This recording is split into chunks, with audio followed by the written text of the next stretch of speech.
And welcome back, everyone. Welcome back to another broadcast, to another month here of the Fire Cup number 8, the playoffs. I'm, of course, Showside VIP, with me I'm joined by these amazing plushies, by the people in the chat, by my players as well, I suppose. A little bit jumbled, but here we go. We're jumping into our third broadcast of the evening, and we have our first series, we have our first matchup. Let us jump on into the broadcast. And spawning in the bottom left hand corner of ley lines, we have our red Zerg player. We have our red Zerg.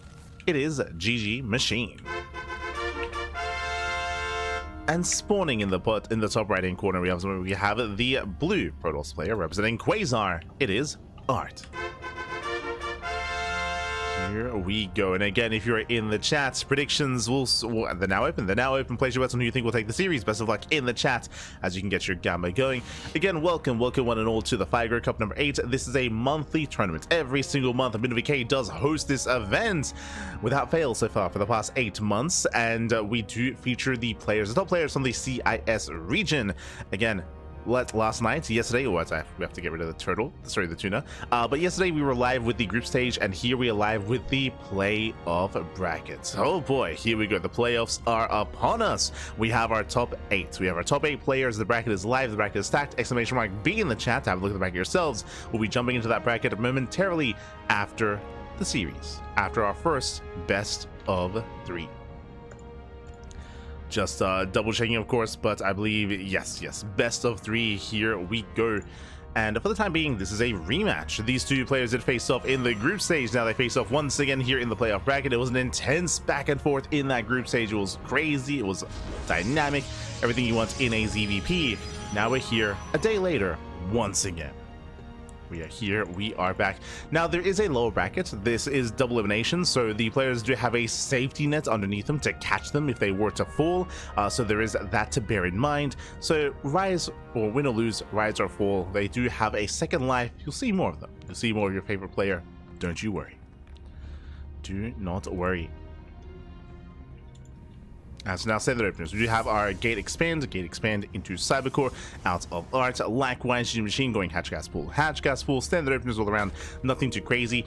If you recall, it is Art who is a little bit more active here in the mid game. We did see a lot of aggression, a lot of Twilight Council and Glavenet play out of Art throughout the course of last night's broadcast, so we expect aggression out of our Protoss player.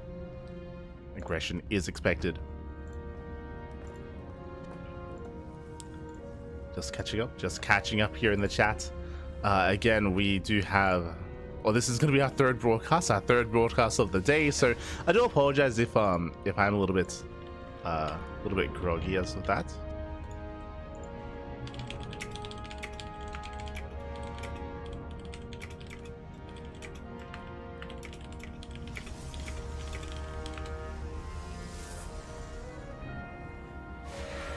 Sorry, just tabbing out. Just making sure everything is looking as it should be. For now, we do have Art shading out across the map with his initial depths just to poke in, and oh, this is something different here. It's going to be Stargate Opener into not Oracle, but Stargate Opener into Void Ray instead. Okay, Void Ray is on the way. With this, we can hunt down the Overlords, we can deny vision, deny scouting, and try to catch our opponent off guard when it comes to the follow-up tech. Meanwhile, GgMaChine, Evo Chamber. Is going to be an Evo Chamber going for fast +1 melee into Ling. So it's going to be Ling, a commitment into Ling aggression, into mass Ling from GgMaChine. This should be +1 melee Lings into Hydras. The goal here, and typically the reason why you go +1 melee, is to skip roaches. Is to skip out on roaches, skip out on roach production, and rely a little more heavily here on Lings into that Hydra tech. We'll see if GgMaChine can get away with it. We shall see if he can pull this off. For now, Void Ray does hunt down one of the Overlords. Expansion is thrown down. So far, so good. Does get the expansion. Likewise, Overlord confirms the Stargate, confirms the Oracles in the follow-up. Now is where nothing crazy is going on, not yet. And so far, GgMaChine is safe. He is safe, he is sound. Dips in, dips out.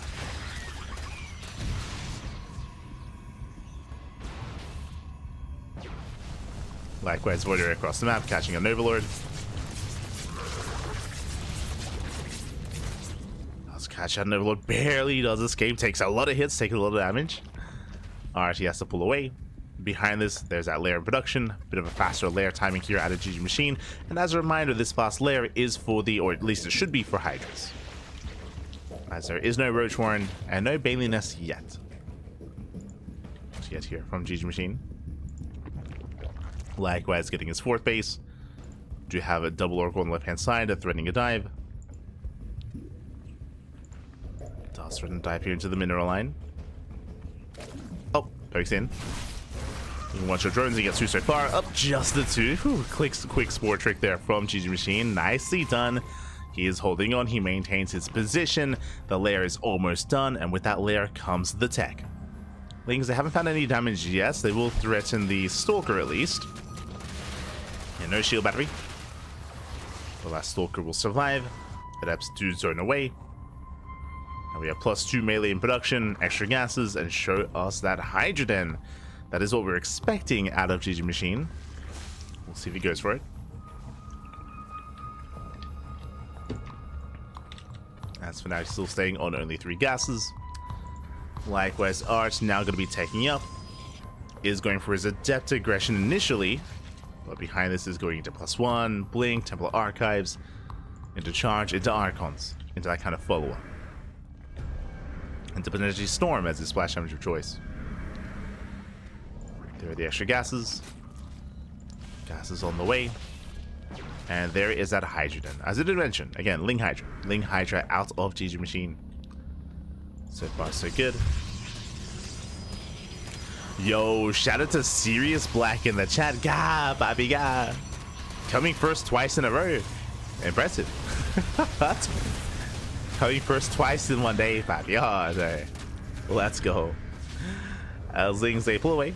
They do pull away. They threaten the mineral line. They keep Arts busy back at home. Meanwhile, building up those upgrades. Maintaining map control. 4th base on the way. And joining up. Joining up well past 3 base saturation, so GgMaChine is getting ready for a longer game state. With that, he might start working towards Hive Tech, towards Lurkers as well. That is going to be a viable tech path here for our Zerg player. So we might head in that direction.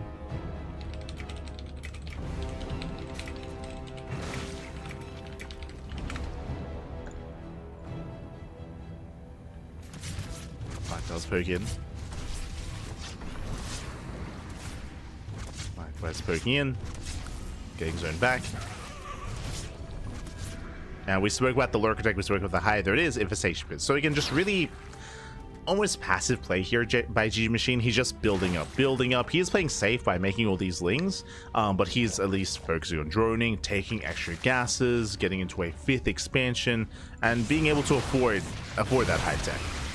Afford those Lurkers. Meanwhile, it's going to be Arts that's soon going to be moving out. Do you see what I see? I see gateways. I don't see an expansion yet. So just 3 bases building up. Immortals charged. We do have the Prism on the way. Soon Art is going to push. Art, he will soon move out.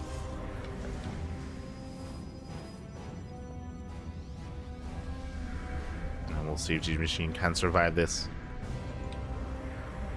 Again, has he been too greedy? What did he get? He got a 5th base. He got a Hive, Lurker Den as well. All things not Hydra. That's going in. It's moving forward. Takes down all the tumors. Throwing a push in between the bases. GgMaChine trying to set up that surround.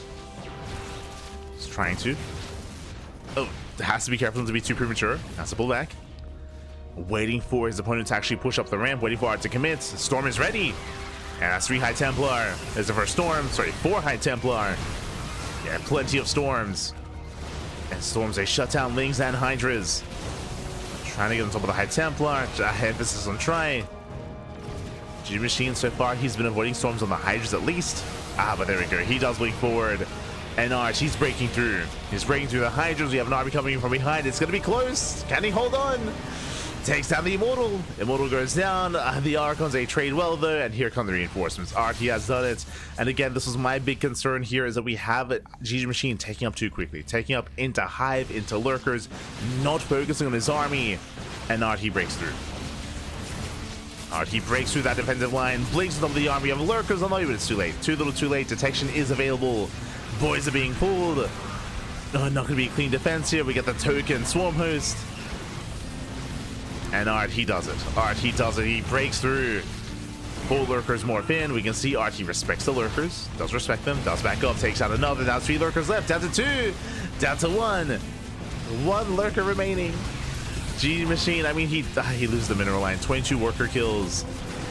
Looks like GgMaChine, he will barely hold. Essentially, this was a 3-way soul in. 3-way soul in out of Art. Doesn't quite break his opponent, but did enough damage. He broke the base. He broke the mineral line. Did break most of the army. There's, what, 1 lurker remaining. Pressure is on GgMaChine.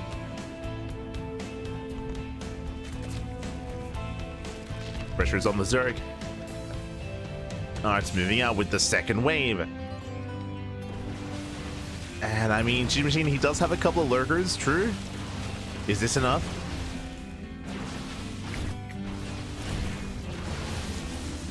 Xiaomi is moving forward. Diving on the lurkers. Ooh, the blink gets punished. Yeah, nice punish here on those blink stalkers. Takes down 1 immortal as well. At the same time, Zelaramai does something to the mineral line. We do see a big reaction there from our Zerg player. Does pull almost everything away. Spine callers are holding on. And nice position with those spines. We do see Zelt's going down, and GgMaChine, he's stabilizing. He isn't stabilized yet, but he's getting there. Building up more lurkers. Meanwhile, Art, he back self takes an expansion. GgMaChine trying to squeeze out a couple of drones wherever he can. Game does continue. Ooh, fleet peeking on the way, getting ready for Sky Toss. Sky Toss on the horizon here for Art.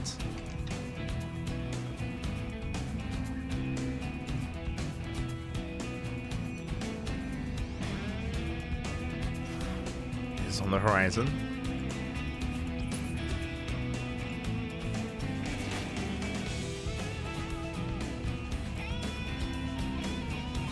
GgMaChine does move out.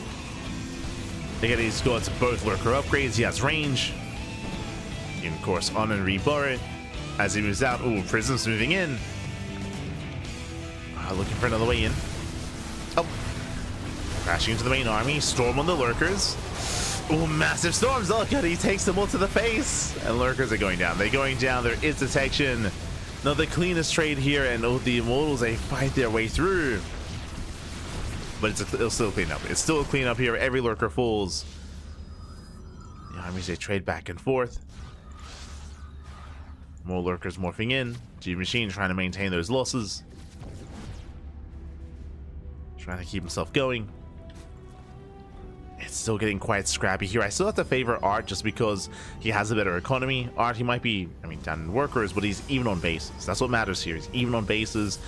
He's not that far behind when it comes to worker count. His economy is comparable. Likewise, not Sky Toss, but Mothership is on the way as a supportive unit. And right now, there's only a handful of Hydras.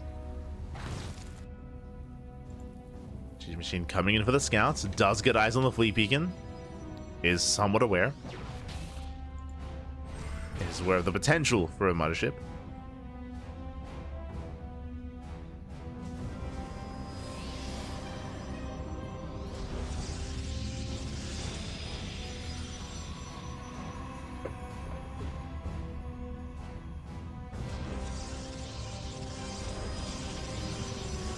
Is aware. I do love that we have, I was going to say dropship, we have drop lords on the way, so there is potential for some harassment here, which is necessary. Like, GgMaChine has to do something to distract Art, to pull him away, to keep him distracted. Here we go, going for the lurker drop. Lurker drop across the map.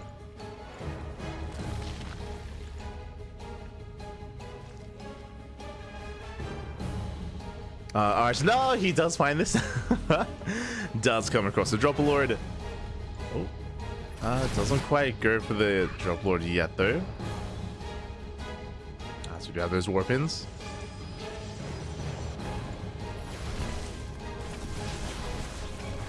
Do have those warpins. Base is denied. There's a recall towards the expansion. GgMaChine out of position. The base is going to go down. And lurkers, they get some harassing damage, but it's not going to be enough. Oh, lurkers diving on the main army though. Army gets pinned. There's that slow zone. GgMaChine gets force back. Likewise, expansion is denied. Lurkers, they hold their own.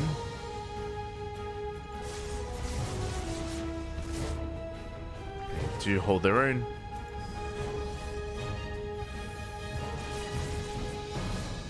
Art's pivoting away. And Art doesn't have to push in. All he has to do is deny the base. Deny the expansion over and over again. GgMaChine is stuck on 4 bases. He needs a 5th desperately.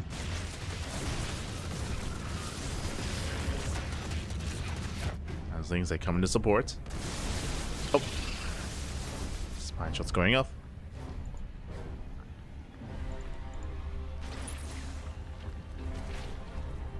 Art. Waiting for his moment. Yeah, we need more lurkers. We need more lunkers. That's not enough. Not a bad link run by. Gets into the main. They do have Adrenal. So I'll say run into Hydra reinforcements. Oh, the lurkers are exposed. Yeah, they have to get out of here. They have to pull away. Pulling back to a better position. Do pull back. Hydras, they come into support. Nice storms. Ooh, storms on the Hydras. This art is still building up. As again, it's been an uphill battle here for GgMaChine for the past almost 10 minutes at this point. And it's been impressive that he's been able to hold on, but alas, he has no momentum. Not for a long time. As they'll run by as they continue.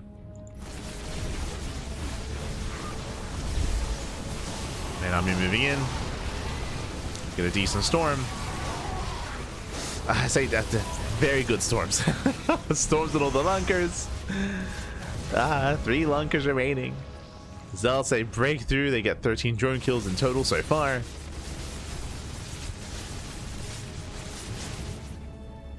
And thankfully for GgMaChine, Art doesn't have the best economy himself, but it's still better than his opponents. That's what matters. Still a stronger economy.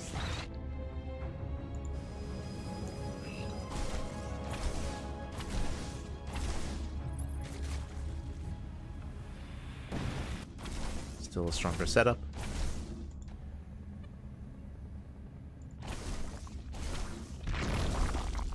So let's take down another expansion.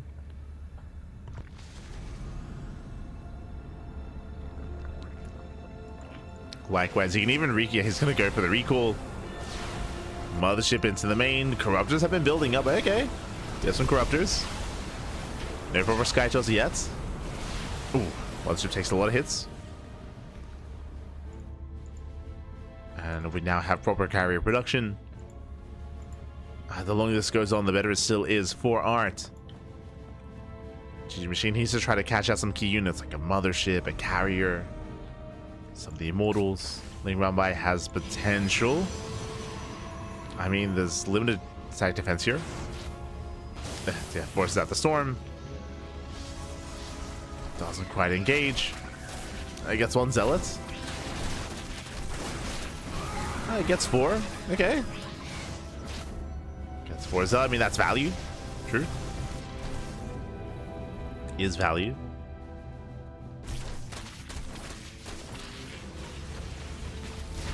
You know, sort of expansion. Yep, under fire.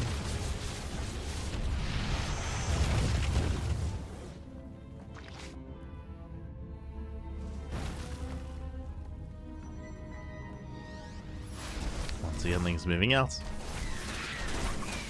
Getting this around.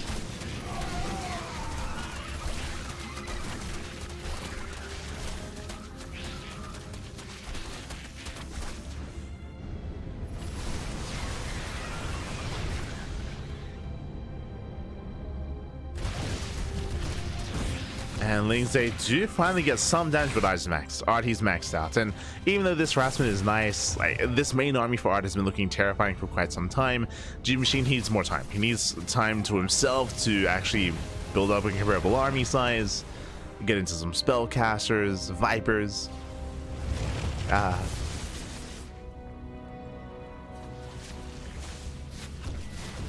He's in there for the time being. Archie rotates, pushing up the ramp. Lurker's out of position. The base. The base is going to go down.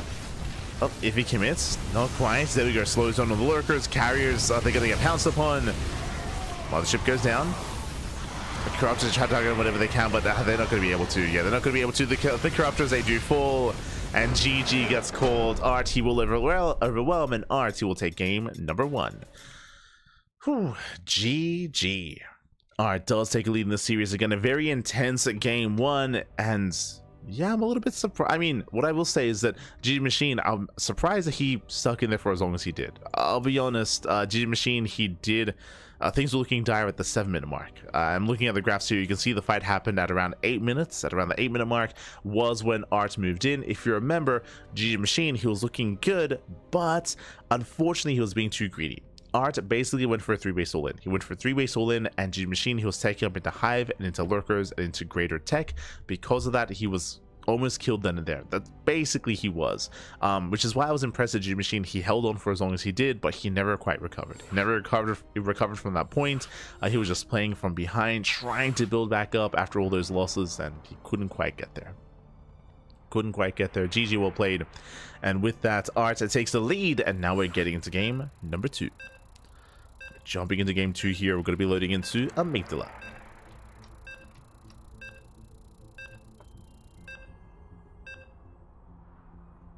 There we go. Alright, getting into Amygdala. And I'm hoping for an ace match, but the pressure is now on our Zerg player. Let's go. And this morning, in the top right-hand corner of Amygdala, we have our red Zerg player representing himself. Currently down in the series, we'll see if he can bounce back. It is GgMaChine. And spawning in the bottom left-hand corner, we have the blue Protoss player, the blue Protoss representing Team Quasar. It is Art. Here we go. Jumping into our next match, into our second game of the series.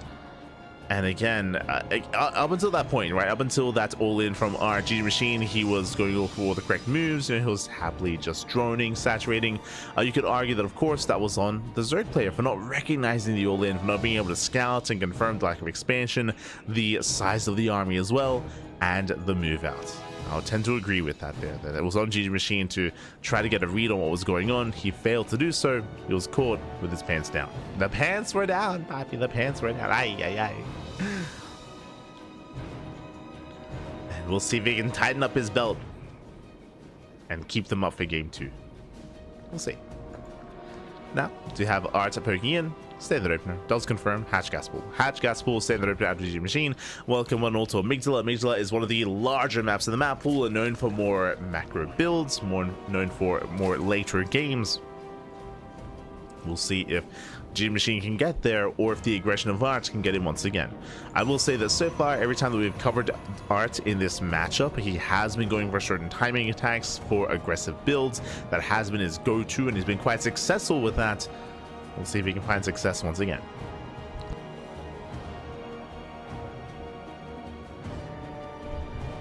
Here we go. As we will soon get into our tech of choice. Looking to settle in. Likewise, there are also 3 other matches happening at the same time. It's going to be 4 matches happening concurrently. We have our own series. There are 3 others. We'll be catching up with these matches after the series, and we'll figure out where exactly we're headed, where we're going. We'll figure it out. Timing Stargate opener out of Art. Does go for Stargate. Last game was a Void Ray into Oracle, into 3rd base, into standard opener. We'll see if that's the case here, or if Art does decide to hide his tech and tech in a different direction. Could go for an early Twilight Council. Could go for an early Robo. We'll see.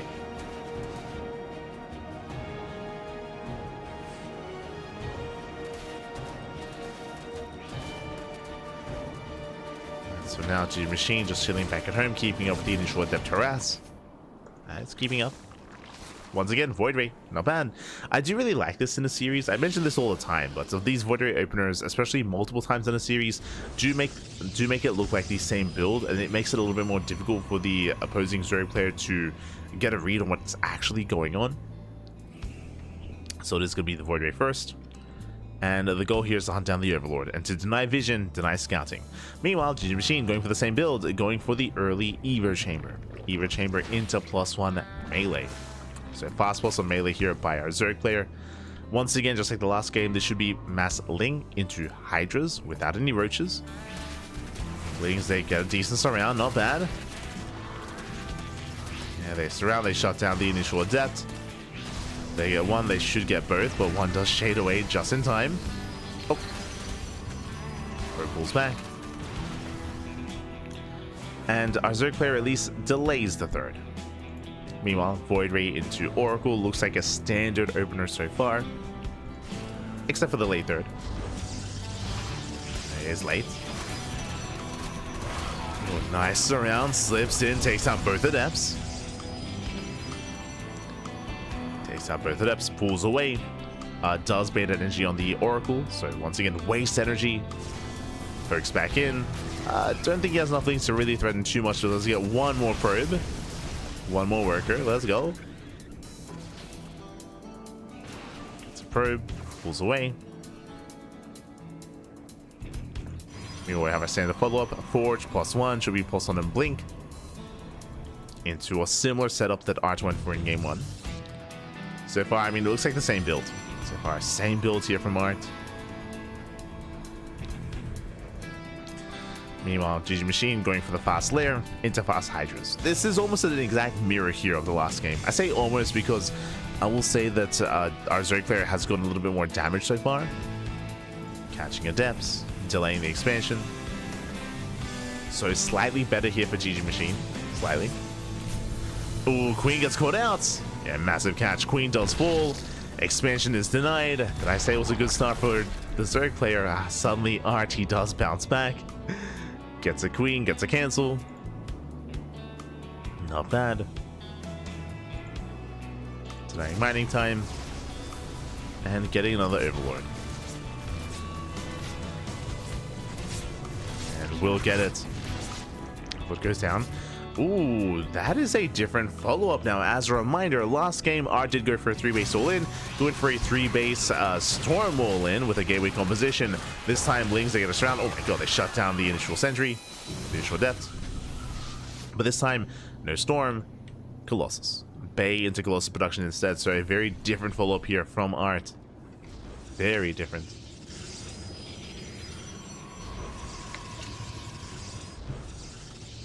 Going into Colossus. GgMaChine still going into Ling Hydra. And this does lead into Lurker Tech, but this time we'll see if he tempers himself.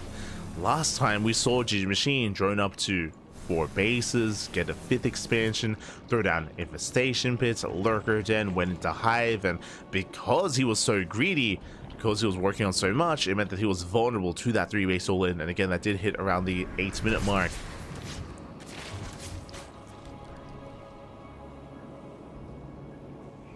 GgMaChine, does he play a little bit more safely this time? Does he build up an army first? Or not? There's a gateway explosion, 6 gates on the way. I believe that's going to be an 8-gate setup or 10? 8. Okay, 8 gateways. 8 gateways are set. Colossus on the way. Lings, they should be checking for the expansion. They see a gateway explosion. Coming for, oh, the surround! Oh my god. Whew. They catch a 1, 2, 3 sentries. Very nice damage. Getting a 4th sentry as well. 4 sentries go down. They force a Bullseye Beam. They force out a shield battery. And so this is good. But once again, Hive is on the way. Lurker Den is on the way. Once again, we are being greedy here. Not completely though, as we just keep surrounding, we catch even more sentries. Oh my god, very nice catch. The +1 melee Lings, they kill how many? That was 8. 8 sentries go down for purely Lings. Very, very nice pickoffs. And without those sentries, I mean, Art, he can't really be as active. He can't really hit that timing, not the same way he wanted to. These are brutal losses here. And this means that there's a higher chance that GgMaChine will get away with this. There's a higher chance he'll get away with teching. He's droning as we speak, getting up to 80 workers. Here comes a 3-base all-in. GgMaChine, it was good picking up those sentries, but that doesn't stop the push. It slows it down. Doesn't slow it down enough. Alright, just repositioning. Art's going for the kill. It's all or nothing. Either he kills a GgMaChine or he dies trying. He ignores the expansion, pushes in between the bases. Again, he knows the time is of the essence. Decent concave here from GgMaChine. He's with the concave. Lurkers are morphing in. This time they're getting ready for the first push. A much clean defense here from GgMaChine. I mean, also just a better setup as well. Lurkers are buried. And he holds. There's no pushing up this ramp. The base is going to go down, but this is not enough damage for Art. And this is what GgMaChine wanted out of ley lines. The lunkers are ready. More lurkers on the way. 22 lings, even squeezing out a couple of drones. Alright, he's in trouble here.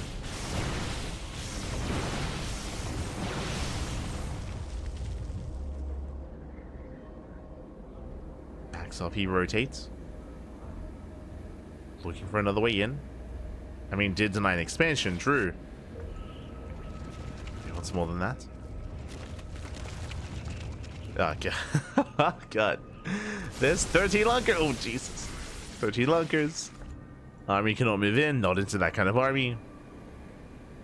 Not into that siege line of lurkers. Oh, it's pulling away.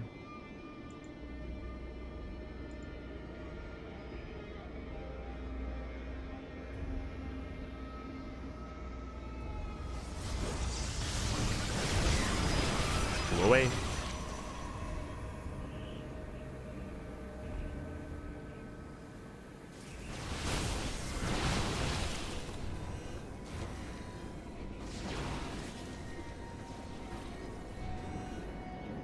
GgMaChine now has got his hive building up towards Vipers, and RT's likewise also taking up into Skytos. Now on the one hand you might be thinking and might be seeing this like, oh okay, you know, RT's getting his 4th base, is taking up, working towards Skytos. This tech does feel late for the Protoss player. GgMaChine, he's already at his final form, or he's getting there first, which means he will soon counterattack as well. And the question becomes, is Ark going to be ready for that? Vipers are typically the nail in the coffin. Now there are ways to bounce back. We have the Prism coming into harassment. Oh god! Cannot push into the lurker line, not like this. Prism gets shot down, no harass. Zelramite runs into lurkers. GgMaChine is all over this. And I am concerned for that move out with those Vipers. Here we go. 3 Vipers full of energy.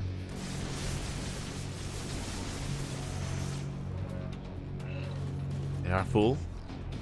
They're coming in for the abductions. Here comes the Unburrow. Oh, there's the first abduction. Gets one Colossus. There's 2 left. Gets a couple of Archons as well. Not bad.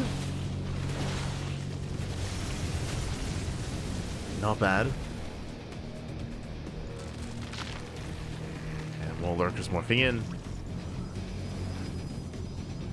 Likewise, we can see the Skytos on the horizon. Likewise, GgMaChine is already got his Spire. Spire is already on the way. Lurker then can be used to reinforce or to pull back. The Lunker, sorry, Lurker. The Knight is from what I meant to say. As Lurkers, they borrow time, they shut down the ground army. Oh, no detection. Oh no, there's 0 detection. Oh, and GG gets called. A brutal fight. GgMaChine will snowball out of control, and he will tab the series 1-1. Whew, GG. Series is tied up. And with that, we are headed to the ace match. Let's go. We are headed into the ace match.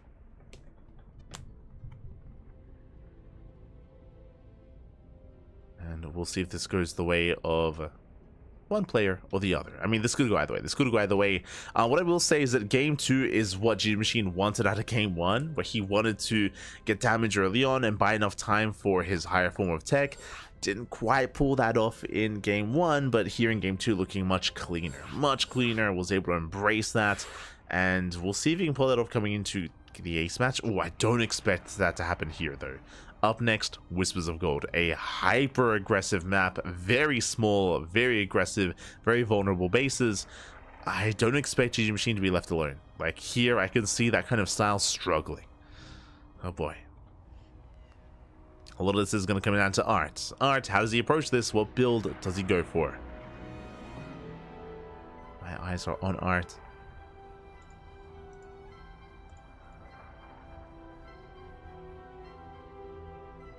Catching up in the chat.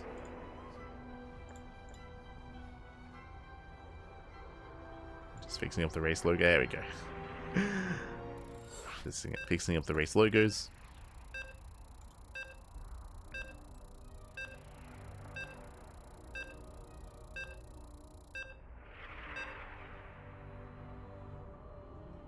Here we go. It all ends here. It all ends on Whispers. And I would hope to see something different here from our Zerg player, from GgMaChine, but we'll see. As spawning in the bottom right-hand corner of Whispers of Gold, we have the red Zerg player. We have the red Zerg tying up the series 1-1, forcing the ace match. It is GgMaChine. And spawning in the bottom, on the top left-hand corner, we have the blue Protoss player representing Quasar. It is Art. Here we go. Art getting into that third game. And I expect standard openers, but for example, from Art, I would not be surprised if we see an earlier Twilight Council, a Twilight Council opener, or even a Stargate into Twilight Council as well. I do expect him to deviate from the norm. I mean, I say that 3-base all-ins can also hit very hard on Whispers, and he may just go for something similar. I mean, I say something similar. Last game went for a Colossus base push. Game before that, he went for Storm. But again, 3-base all-ins can hit quite hard here on Whispers. We'll see. Meanwhile, as we get into our next map, as we get into the ace match, a big shout out to Wardy Gap. I mean, God, thank you so much, Wardy, for the raid. Hope you had a great stream. Hope you had a great cast. Hope you had a great time covering the Boomer Bash, as we are here covering the Fire Cup number 8. So again, hope you had a great cast, hope you had some great games. Welcome one and all. This is a monthly tournament. Every single month we do host, or I say we host the events. MindleVK does host the event, so big shout out to Mindle. Does host this event for the CIS region on a monthly basis, and we have the best of the best here facing off in this round, or in this double elimination bracket. 8 players, exclamation mark, be in the chat to have a look at the bracket yourselves as we are here in the ace match. Let's go. Let's go. Hold on. / shout out to Wardy. Beautiful, beautiful. Are settling in. So far, standard opener, hatch gas pool. For those that missed out on this series so far, Art has been going for 3-base all-ins twice now, and with mixed success. As you can see, with mixed success. Here coming into a smaller map, I do lean towards Art here when it comes to his aggressive style, but he is opening up Stargate hidden here at the natural. Interesting pylon location, very interesting. So there's a lot going on here. First things first, Stalker opener. We open Stalker, and typically if you're opening Stargate, you don't really care about the Stalker, you go Adept. The Stalker is designed to deny vision, deny scouting, and hunt down this Overlord to keep the Zerg player in the dark. And what exactly are we hiding? I mean, Stargate openers are quite normal, they're quite standard, so I'm curious if something special is going to be done here. We could even attempt, oh, never mind. I was going to say, we could attempt to bank up Oracles and build up the first and second, and then move out, but alas, I believe GgMaChine did get a full scout. Yeah, he does confirm the Stargate. So GgMaChine, he is aware, and it is going to be the Oracle opener. Okay, so despite the initial Stalker, does go for a standard follow-up. And now into Oracle. Back at home, we have a safety Roach Warren on the way. This entire series, by the way, GgMaChine, he has been skipping his Roach Warren. Every game so far in the series, he has skipped the Roach Warren. He has gone Ling, straight into Lair, straight into Hydra. But because of how quirky this build has been, he is playing safe. So very safe play here by GgMaChine. Doesn't want to risk anything. Opening up Roach. I mean, the map also kind of lends to this play as well. Art taking his third base, taking his expansion.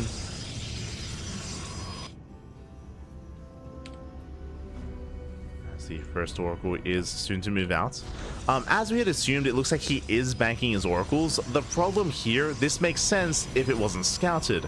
I say that, GgMaChine, he has yet to throw down the Spore. Did he not click on the building? Oh, he may not have, as there are no Spores in position. Yes, there are a couple of Queens. There's 4 Queens in total, that is true, but 2 Oracles, they can one-shot workers. There are Spores now on the way. He didn't click! Spore here for DTs! He's not in the middle line. He's not in the middle line. These Oracles are gonna bust in, they're gonna pop up. They head for the workers. 1, 2, 3 drones gonna be going down already, getting up to 4, getting up to 5. Okay, only 5. Could have been a lot worse. I say that. Gets a 6. Gets a 7. This is 7 drone kills. From that, pulls away. GgMaChine going for a counterattack, and across the map, what do we have to defend? We have some Adepts, a couple of Stalkers as well. The shield battery at the 3rd. Catching transferring workers. Gets 3. Does get 3. It's something at least. You know, he does get some counter damage. GgMaChine pulls back. We have a safety Void Ray on the way. It looks like Art is getting ready for potentially an all-in. Void Rays don't really scale too well here early on, but defensively, they have their role. They have their place.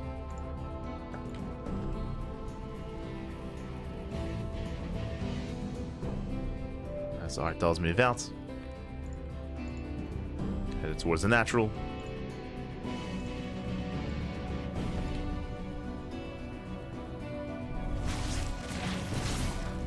Gets a couple of workers. Ooh. Gets 3 drones, bleeds out the Oracle. GgMaChine is holding on, he's defending. Saturating, and now getting a 4th base. The 4th base is late, as the 3rd of Art is already saturated. So coming into the mid game, I would say that Art is in a better position. He has killed more workers, he had minimized losses. He's also forced overreactions and over responses by the Zerg. With the later tech, later upgrades, or later expansions, I should say.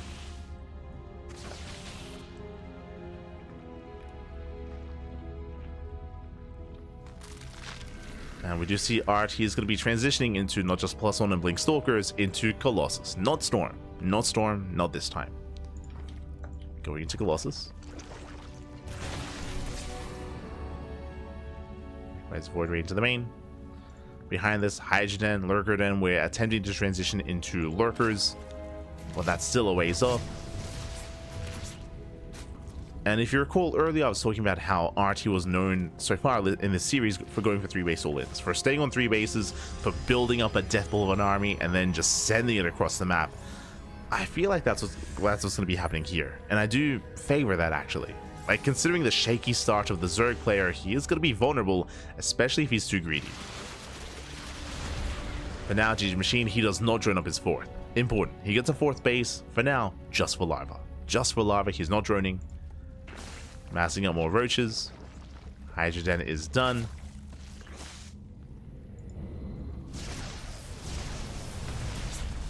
As GgMaChine, oh, he is supply blocked. Droning up somewhat, but mainly focusing on roaches. Yeah, he's just building up his roach army. 4th base now on the way for Art. And we'll see if he does push. If not, this is where our Zerg player would have needed to have droned. Hive is on the way. Hive, Lurker Den. Swarm forces under attack. Is now taking up. This is later than last game. Remember last game and the game before that, we did have our tech at around the 7:30, if not 7-minute mark. Here it's 8:30 instead, so a minute later.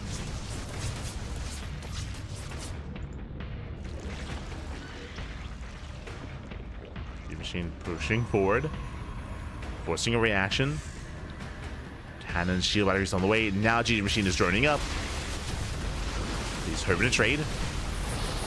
Denies some of the site defense. Oof. Does deny, does break himself out. Miles a zone away. And Again, our Zerg player here doesn't really intend to push through. He's just trading, poking in, picking away at the army, getting fully saturated. And we're building up towards lurkers, but again, it's a bit of a later transition for GgMaChine. Oh. I'm moving forward. He finds a queen, denies creep. So far, so good.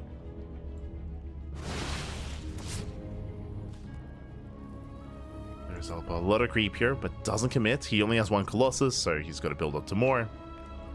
And this is giving GgMaChine time he needs to get into lurkers. Lurkers are now morphing in. Ooh, okay, so it was a pretty kind of intense mid-game here, intense back and forth, but in the end we are working in the same direction. There is no clear lead from either player necessarily. I mean, I say that I think I do favor Art's position here, just because he has a comparable economy, he's built up a massive army, and he's diversifying his splash damage. He has Colossus, yes, and soon to be Storm as well. Pushing into these lurker lines though is not going to be easy. How many lurkers so far? 4, soon to be 7. Are playing it safe. Lurkers they do borrow. Already gets one. Takes down one lurker, tries to get into the mineral line. Oh, pulls away. And does at least deny the expansion. At the same time, Roach Runby runs into Zealots. Art defends. But he cannot gain ground, he cannot push in. Not with these lurkers in position. And now we see Skytoss. Now, this is a late transition to Skytoss. True, it is a late transition. Ideally, would have already been on the way. But RT wasn't aware of the lurker timing. And more importantly, I believe there are Vipers. Yeah, there are 2. Okay, 2 Vipers have arrived. And with those Vipers, GgMaChine can target those Colossus. He can target the Colossus, he can break through. Expansion is denied. Zelsay busts into the mineral line, and drone's going to be going down. GgMaChine out of position. Know where he needs to be. Here come the Youngster. Here come the Ducklings. Oh, he gets one. He gets one. He does not get the other. He gets a Colossus. Meanwhile, Zealots, oh, they pop off 16 drone kills. Ay, ay, ay. 16 workers go down. Zealots, they just keep coming in. They keep running. Going for another mineral line. Oh, that's the damage that R was hoping for. It's crippling the economy. GgMaChine down to 57 workers. And on the one hand, yes, I would have favored our Zerg player here when it came to the main fight, but Art didn't give him that fight. Did not give it to him. Just counterattacked, run by. Prism is still there. And Art, now what's he embracing? Skytoss, making 4 carriers at a time. And they're coming out. The carriers, they have arrived. And just now we have the Spire on the way. Lurkers that are shoot up. Hydra Lurker Viper is solid against Ground Toss, but less so against Sky Toss. The Sky Toss, it's coming.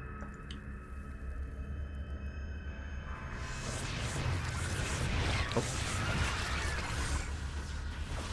Lings, they do find an opening. Okay, the wall is not a wall. Yeah, hero. Wall is open. Lings, they flood in towards the natural, going for the Stargate. Not bad, they get us around. They pick up a Stargate. Likewise, they bust into the mineral line. These are only +1 melee Lings, by the way. With Adrenal. They get 8 probes.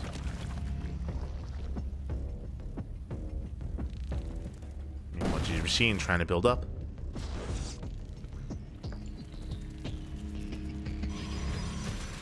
Where's moving out? Hoping for any key abductions, whether it's Carrier, Colossus. I'm not sure if he has enough anti-air to deal with a Carrier, I'll be honest. Nice lurker positioning though, punishing the ground army. Arch, he's not where he needs to be, he's on the low ground. And pushing up the ramp. Up into the Zerg. Nice Storm. Storm turns away. Art, he breaks through. through that main army. GgMaChine trying to go for a counterattack. He's tempted. Lurker shall say trade well. Ooh, brutal feedbacks. Feedbacks do pop off. There's no detection. No Overseer. Uh-oh. Yeah, 0 detection here for the Zerg. Overseer's just now morphing in, back at home. Trying to catch him out. Trying to, and he will out position, gets on top of the expansion. Slow zone on the Lurkers. And there's a cancel. Oh, Knight Templar. They overextend. Yeah, a bit of mispathing there. Knight Templar go down. But the storms are still brutal. And the Lurkers do fall. RT's done it. He breaks through the main army. Snowballs out of control. Takes down all the Lurkers. Zones away the Hydras. Zones away the Vipers. And he does it. Yeah, he breaks that 3rd expansion. GgMaChine, again, he was just 1 step behind.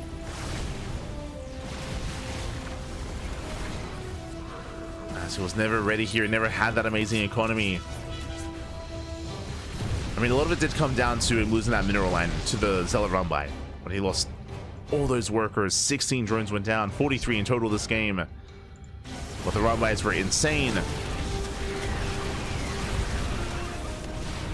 And Corruptors, they do pick up a couple of key units. Not bad. They have their moments. They get the mothership. They get a carrier. Oh my god, they take the storms to the face. And despite getting a handful of carriers, it's not enough. It's not going to be enough. RD keeps moving in. GgMaChine is stuck on 3 bases. Stuck on, I mean, really a 1.5 base economy here. He's got his 3rd fully operational, his natural's halfway mined, and his main base is tapped out. So barely any resources, barely an economy. And he just cannot be kept up with. Art is moving in. There's 1 storm. Carrier does go down. There's Lurkers. They're putting in a lot of work here. Not bad. Has he overextended? GgMaChine going for the dive, takes down the Archons. But he has no anti-air. He has no anti-air left. He has a couple of queens. GG gets called, and he will take the series 2-1. He will advance on to the next round. GG. Whew. GG, well played. Art popping off, going for not just teching up and getting into his own sky tiles, but even before that, able to have a little bit more success. It did feel like he faked GgMaChine out. As a reminder, GgMaChine, his tech was late this game compared to what we were seeing. He was playing overly safe. He misread the opener as well when he thought it was potentially a Twilight Council or a Depth, or a DT opener. He did not have his spores ready. Just a really chaotic early game, and I did feel like maybe GgMaChine got into his own head a little bit there, and he did take it. GG. GG, well played. He does claim the series, does advance on into the next round, and the question becomes, who is up against him? Let's find out. Let's catch up on the bracket. !B in the chat. If you guys want to have a look at the back yourselves, here we go. We have those updates from the top. Wayne takes down UD Soldier 2-1. Went to the ace match. Impressive to go to the ace match. MilkiCow took down Sickness 2-0, and we have Wayne versus MilkiCow in the next round in a TVZ. Looking like a spicy turn versus Zerg. Meanwhile, takes down GgMaChine, and Strange takes down Death Mars, and we have a PvP coming up next. I would love to cast Wayne versus MilkiCow. That looks like a very, very, very nice series. But we're going to be following Wayne and MilkiCow. They already began. They already started this series, so we're following our Protoss into the PvP. Here we go. Here we go. So we have our next series. We have our next matchup. Versus Strange. And once again, just to reiterate for those that are maybe tuning in for the first time, this is a monthly tournament. This is Firegrow Cup number 8. So for the past 8 months, this event has been running, and it is organized by MindoVK. So a big shout out to MindoVK. Again, he has been putting a lot of time recently into casting, into organizing tournaments, a little bit less so into playing. I mean, he still competes, he still signs up for tournaments, just a little bit less than he used to. And again, he's been focusing his attention on other things, and even to giving back to the community, giving back to StarCraft. So it's been great to see that from MindoVK. He's a great guy, Pappy, great guy. as we're getting ready here for our next round. Also, this is a 2-day event. Last night we were live with the group stage. Of this tournament. It was very intense Swiss format group stage. We had players like Nikic being knocked out, players like Nigarat. If you're familiar with some of these other players, Nigarat also did not make it through. So just a crazy group stage. And now we have our top 8. Top 8 for the month. For other players from the region, you may recognize like Skillus. Skillus, he's played in a couple of previous events. Not this time though. Not in this monthly. Players like Skillus, players like Young Yakov. Players like Rostock.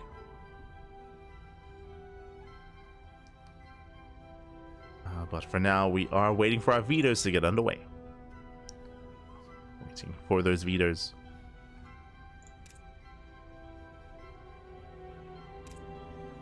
Likewise, as you can see, it is going to be double elimination. It's a lot of matches. It's a lot of matches. Double elimination. So a lot of StarCraft to come. Thankfully, we have our one Terran player with MilkiCow as well. If you weren't here, but last night, basically the final group stage match, the qualifying match, was a TBT between MilkiCow and Nicorrect. And it was intense. It was an intense TBT. Alas, MilkiCow did take it. That's why he's here and Nicorrect isn't. It was crazy.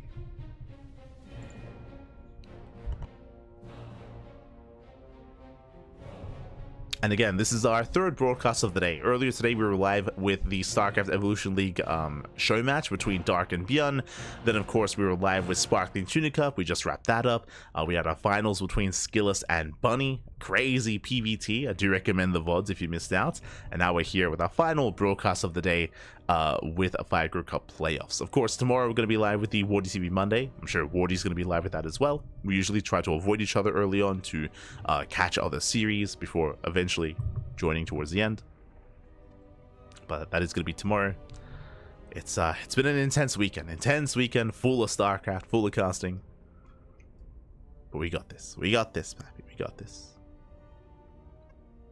As it is 3:30 a.m. in the morning here. 3:30 a.m. Ay.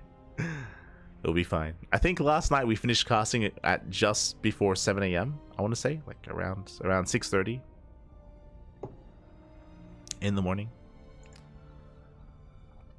It was okay. I got to sleep like 5 hours before waking up to cast the show match. So it was lovely. It was great. It was great. But I hope you've all had a great weekend, and hope you've all had a great time so far with StarCraft. Great weekend of StarCraft even. I know the Boomer Bash is continuing throughout the week. Is continuing.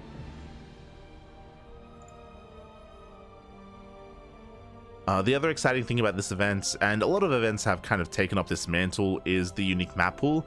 A lot of tournaments. I don't think there's a single Open Cup that has the old maps in the map pool.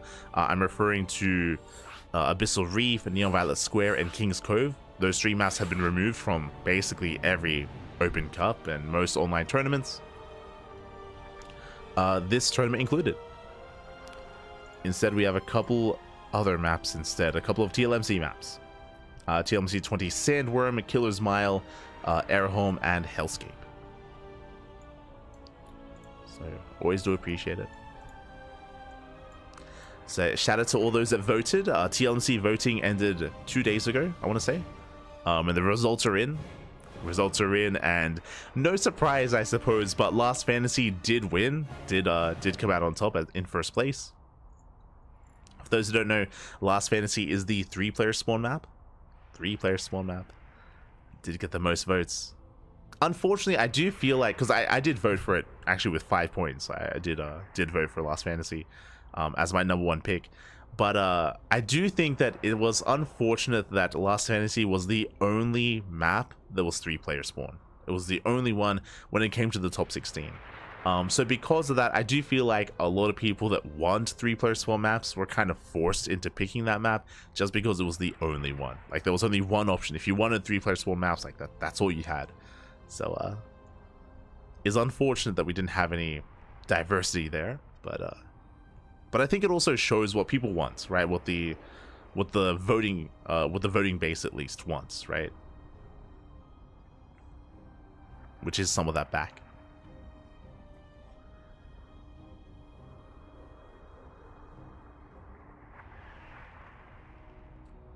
Meanwhile, looks like our players are done with their vetoes. Vetoes are done, and we're jumping into our PvP.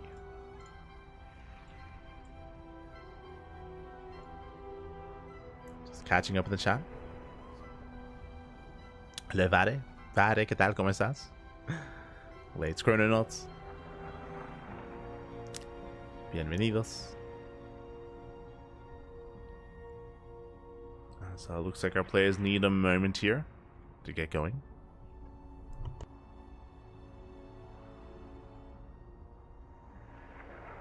I'll do my best to stay lucid. I'll do. It's been a long day of casting. Do my best.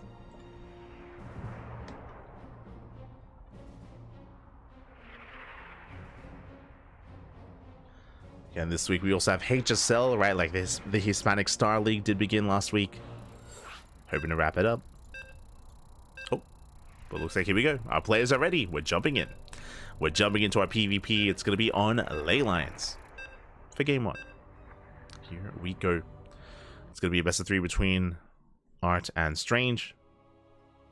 Of course, Strange, he is a bit of an odd one. He's hyper aggressive. He often does do his own style, or I should say even come up with his own builds. Always a treat to watch, and at times doesn't make all the sense, but I'm here for it. And here we go. Spawning in the right-hand corner of Ley Lines, we have the blue Protoss player. It is Strange. And spawning in the bottom left-hand corner, we have the red Protoss player representing his new team, Quasar. It is Art. Here we go. Jumping into our fresh best of 3. If you're in the chat, predictions are open. Place your bets on who you think will take the series. Best of luck in the chat as you can get your gamba going. Best of luck. Now we do have our standard openers. We do have our setup here on the high ground. Now it has been very trendy as of late for in the meta of PvP to go for Gate Cyber Expands, especially amongst the Korean Protosses. But amongst the Europeans, I do feel like 2 gate openers are still a little bit more trendy. We'll see what our players go for. There we go, 2 gate opener from Strange and 2 gate opener from Art. No major deviation, nothing crazy, 2 gate. Likewise, our eyes are on this probe here from Strange. It does stick towards the edge of the map. Looking to hide a pylon. So cheeky move here from Strange. Also, if I didn't... Oh, God damn it. I have to get rid of the tuna. That's from the last cast. I have to get rid of it. But if you're in the chat, predictions are open. Place your bets on who you think will take the series. Best of luck in the chat as you can get your gamba going. As predictions should be closing up by now.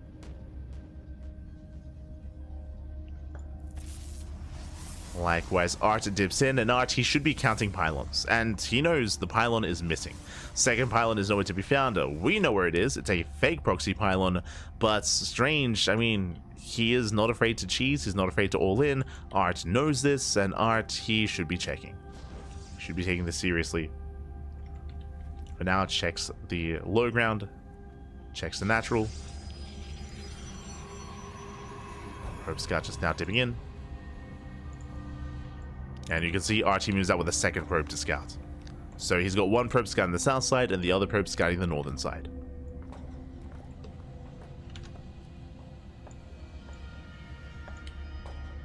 So it does check both halves of the map. Hallucination also scouting as well. So Art being very vigilant. Despite that, barely will miss the proxy. Still searching. Checks most of the common locations. And looks like, yeah, he will see. He should. There we go. Does see, does confirm. We'll find the pylon. Now realizes eyes looking for nothing. Ooh, and did open Robo. Okay, so very safe opening here by Art. He goes Robo into Nexus, into Expansion. Of course, a faster Nexus here for Strange. Also opening up Robo as well. Okay, so as we settle in towards the mid-game or the early game, Strange does have the better economy, so slightly better economy here for Strange. Both players taking in the same direction. This can lead into early Prism or just early Immortal production. Just very safe play here. The reason why I say safe is something like a Stargate opener is designed to harass across the map, designed to get damage done. Blink Stalkers as well can be a little bit more versatile, but in case you believe you're being all in, a Robo is ideal for those Immortals.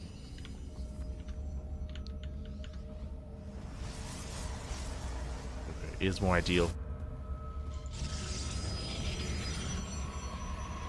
But now there's that Twilight Council. So Robo into Twilight Council from Strange. Art, he does start his Immortals. Immortals are on the way. Depending on what the upgrade is going to be, we can turn this into a 2-base all-in. Eyes are open. Likewise, Strange, he finds the proxy. Does find the pylon. Barely. Oh, does get the adept. Nice force field. Locks him down. Third gateway's on the way. My eyes are on Strange.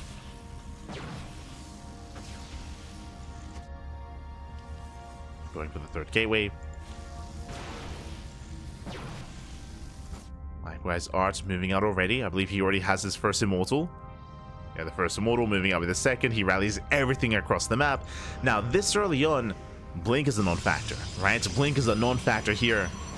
And force fields are key as a result. Force fields, they can lock down an army. Oh, he tries to avoid the hallucination. Isn't able to. Strange, he sees. He knows. He sees the army. There we go. Backup shield batteries on the way. He's getting ready for the push. Extra force fields. There's GgMaChine charge. Oh. Doesn't quite lock down any units. Alright, he slips away. Does slip away. Strange building up his own Immortals. And thankfully, Art, what's he doing? He's teching. Going for his own Twilight Council. Now, this Twilight Council is late. Basically, the investment into these Immortals wasn't quite worth it here. Art, he is falling a little bit behind, as he is still behind in those upgrades. He was hoping for some damage, didn't find it. Did not find it in the end. Now Strange has map control. Glaives on the way for Art. Makes the most sense. It's very committed. Art, he knows he's behind, but he also knows that his advantage, his lead, is the Immortal count. So he's building up towards a glaive timings. And this should be for an all-in. He can take a third, don't get me wrong. He can take a third base with this. But he should be focusing on a push. A later push. Oh, that was not... oh, wait, what? That I was not expecting. Glaive adepts into disruptors? Okay. Okay. Let him cook, Bappy. Let him cook. I'm ready. I'm ready for the art. Maybe all Strange looking to expand. Likewise, he can blink into the main. Going for the pylon. Takes down the pylon. Oh! Doesn't quite get the observer. For now, pulling away. Art's keeping up with the rotations. And again, in a head-on fight, Strange, he will lose this. He has to respect the army, has to back off. And we're going for Colossus. Okay, we're getting into 2-base Colossus production. Still no expansion, still no third base. Art, he's just pushing. Takes down the observer. Art, he does go for the expansion. Speaking of, it's going to be denied almost instantly. Nice cancel. Strange pulls away. And this is getting interesting here. Now, as a reminder, Glaives is done for Art, so we can go for Adeptoras. We can go for Adeptoras. He's building up his Colossus as we speak. Strange also reactively getting his own third expansion. It's a later third. Strange, he has +1. He has the upgrade lead. He's moving out.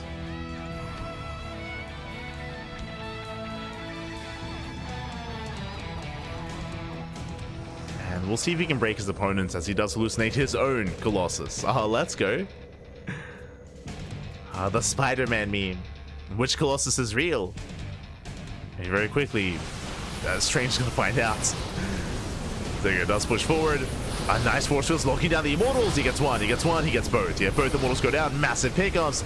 And Strange is breaking through. He's breaking through that defensive line. He takes down the Colossus. Oh, barely doesn't get the volley off. Barely not, but there we go. Does go down. GG gets called, and Strange, he breaks through. He will take game number 1.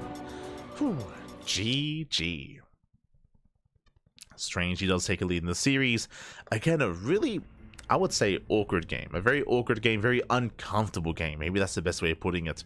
Where Arts, initially he overreacted. Remember, he overreacted and he went into his own robo. He was looking for the proxy. He went into Immortal production. And when it came to the first push, he got scouted. And that first Immortal move out didn't achieve anything. It did not achieve anything. We saw that it was just, in a way, a little bit of a waste. Behind it, he did go into Glaive Adepts. That also didn't lead to anything either. The Glaive Adepts, they didn't really harass. They didn't really support the army. They didn't get across the map, so that also was kind of down the gutter. In the end, we stayed on 2 bases, taking into Colossus of all things. It was a crazy tech choice. Did get his first Colossus, but before we could really get things going, Strange came in for the kill, as it was a much cleaner game out of Strange. Strange did feel like he was in the driver's seat for most of that game, and it was Art trying to react to Strange. So really well done. And with that, we're now getting into game number 2. And we'll see how our players will adjust. We'll see how if they adjust. We'll see if Strange this time commits to a very real proxy instead. I'm sure he could go for it.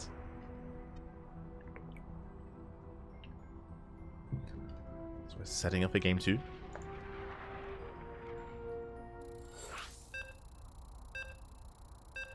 As a reminder, Wayne versus MilkiCow is ongoing in the middle of the series, and we'll be following this into that winner,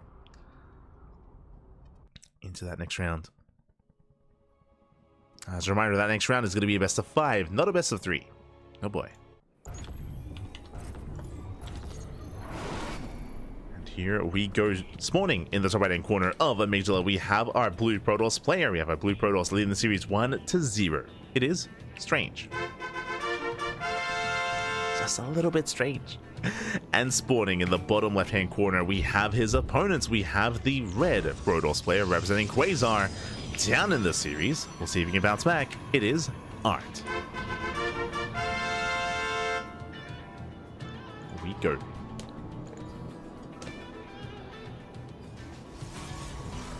Again, Art, I did feel like he was trying to react but also catch Strange off guard with his own builds, and he wasn't quite able to achieve and accomplish too much with his opener and with his techs of choice, whether it was the Immortals, the Glaive Adepts, and even into the eventual Colossus. It was a wild game there out of Art. Last wasn't able to bring it all together, and we'll see how he adjusts here. Again, welcome one and all to Amygdala. Amygdala is one of the larger maps in the map pool. A very large map, known for longer game states. Let's see if we can get there. For now, double gate opener out of Art, likewise double gate opener out of Strange. 2 gate openers all around. And do we hide a fake pylon? Do we throw down a real one? As Art, he does move out with his scouting probe, going straight for the main. This time we do see another fake proxy pylon. This time it is hidden here at the natural expansion. But the idea is the same as last game, where it's designed to try to force an overreaction.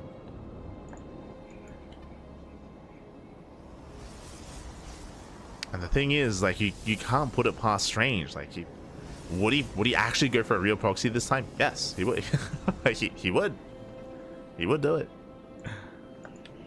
RT confirms. He confirms pylon is missing. And does he check? He does check the natural. Oh, but the natural's quite large. No shot! No! He checks the natural, but alas, barely not enough, and he will miss the pylon. Not like this.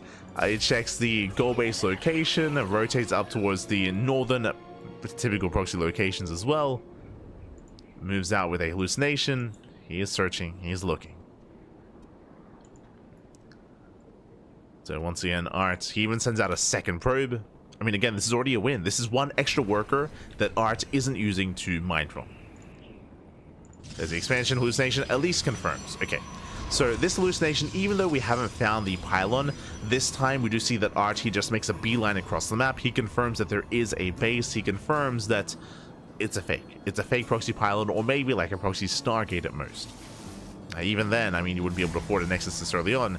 And there we go. He does find the pylon. Thankfully. Does find it. Oh, speaking of proxy, speaking of pylons, that second probe did make itself useful, and we are going for a very real proxy pylon. Now, what tech do we have? Twilight Council. Is Art bold enough to go for a proxy Dark Shrine? Two possibilities, proxy Dark Shrine or proxy Gateway. This could just be a gateway to reinforce and to warp into depths and to get across the map and deal damage, or we could throw down a Twilight Council, sorry, a Dark Shrine, and commit it to DTs. We see Blink.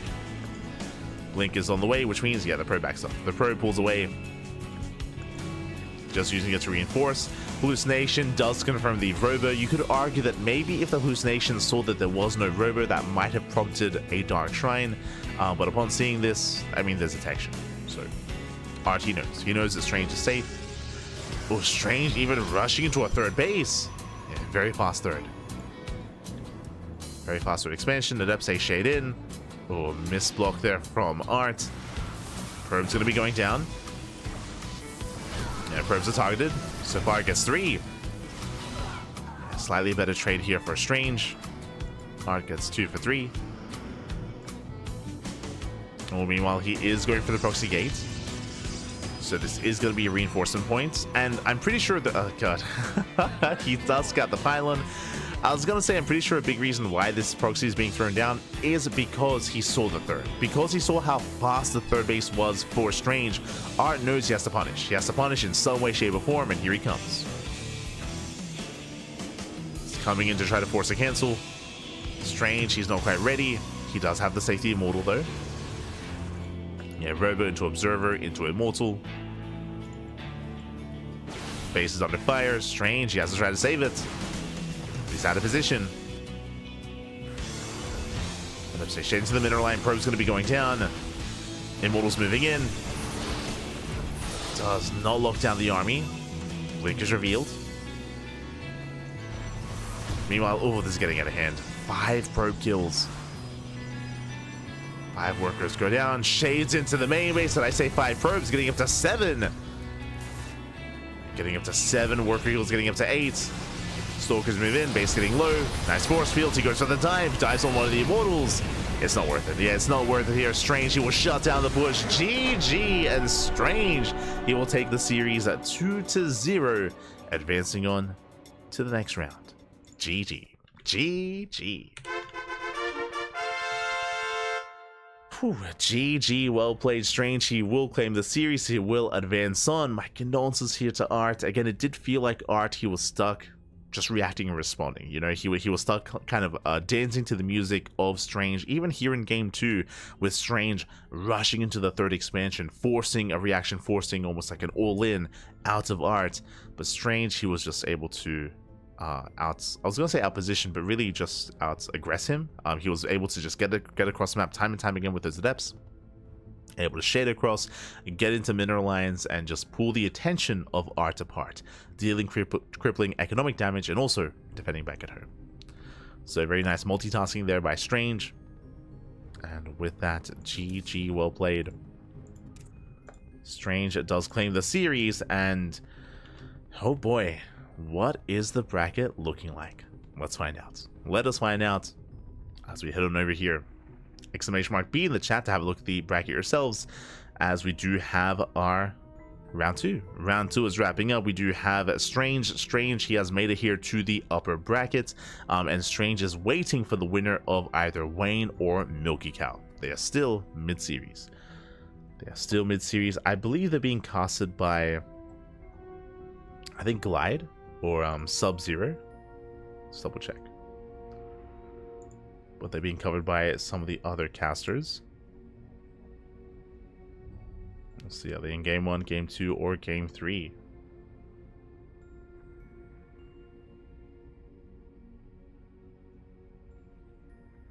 Yet to be determined. But regardless, oh, hold on. There we go. 3D clan.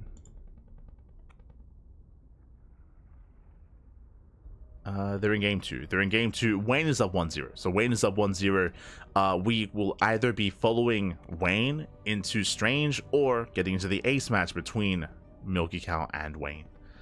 So one or the other.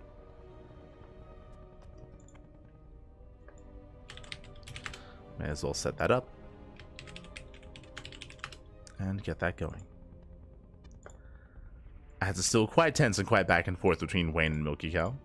So because of that, we have some downtime. So we're going to be going on a very short break. When we come back, we're going to have our next series. We're going to have, again, either the ace match between Wayne and MilkiCow, or we will have the next round. One or the other. We also have the lower bracket that is slowly getting underway. Looks like GgMaChine is still up against Deathmars. Cygnus gets a walkover over UED Soldier. So a bit of a shame there, but looks like UED Soldier wasn't quite available. Actually, hold on. Can I make this a little bit? There we go. But GgMaChine is up against UED Soldier. Cygnus gets a walkover, and we have Cygnus versus Art in the next round in another PvP. Oh boy. So for now, we're going to be going on a short break. Take this time to get some snacks, get some food, get some water, drain your disruptors, massage your marines, and hydrate all your hydras. We're going to be back soon with some more StarCraft. See you guys in a couple of minutes. See you then.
Ducklings, welcome back everyone, welcome back to the Upper Bracket Finals, welcome back to the 5 Group Cup number 8 playoffs. Hope you enjoyed that lovely brutal OC, and we have returned off stream. Both MilkiCow and Wayne were locked in battle, they were locked in a best of 3. That series did just wrap up, and Wayne did come out on top. Wayne took down MilkiCow 2-0, was an intense late game on Frostline, and that has led here into the Upper Bracket Finals. Quickly going over the bracket itself, we have our top 2 looking to make it to the playoffs.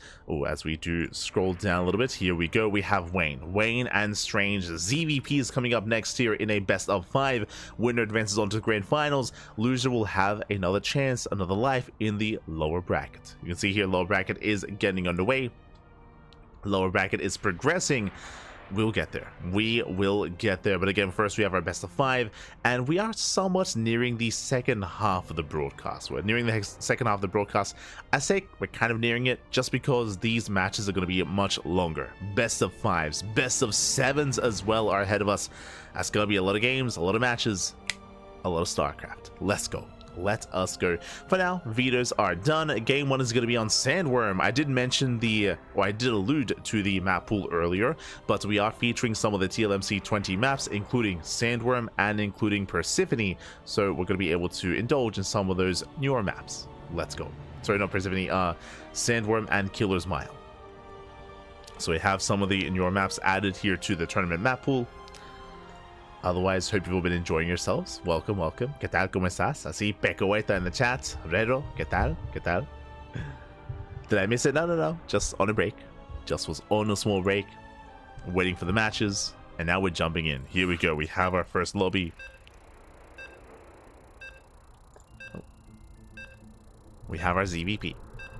Now, coming into this, I would say that Wayne is favored, but at the same time, even though Wayne is favored, Wayne, he's not the most active player currently. He's not the most active player. I would say that the skill gap between Wayne and the other top players here in the tournament has been shortening over time. The gap is closer than it once was, and with that, this can still go either way. And here we go. Spawning in the bottom right-hand corner of Sandworm, we have our blue Zerg player. It is Wayne. And spawning in the top side, in the top right hand corner of Sandworm, we have his opponent. We have the red Protoss player. He is a little bit strange. Let's go. Let us go. And if you're in the chat, you know what time it is. It is Gamba time. Predictions are open. Place your bets on who you think will claim the series. As a reminder, this is a best of 5, not a best of 3. And this is a prediction for the series, not for just the game. So best of luck with those predictions as we settle into Sandworm. Oh God, I keep forgetting. I apologize. I keep forgetting about the tuna. After this game, I'll do my best. I'll do my best to remember. Feels bad, man. Smurge. I do my best to remember those predictions as we are getting rid of the tuna as we are getting to Sandworm. When it comes to Sandworm, we are going to be featuring here these cones in the center of the map, these dragons' teeth, if you will, and the purpose of this is very similar to Neon Violet Square, similar but a little bit more unforgiving here, as it does limit the units that can make it through. Here, Stalkers do not fit. Stalkers don't fit. Immortals don't fit either, neither do Archons, specifically smaller units like Workers, Marines, Zerglings, Zealots, Adepts. Smaller, thinner units do fit through these teeth because that engagement in the center can be a little bit awkward. Likewise, more dragons' teeth towards the edges of the map as well, and more importantly, the goal bases. We have goal bases in the center. Not just the goal bases, the rush distance by ground is very short on this map, so aggression can be favored.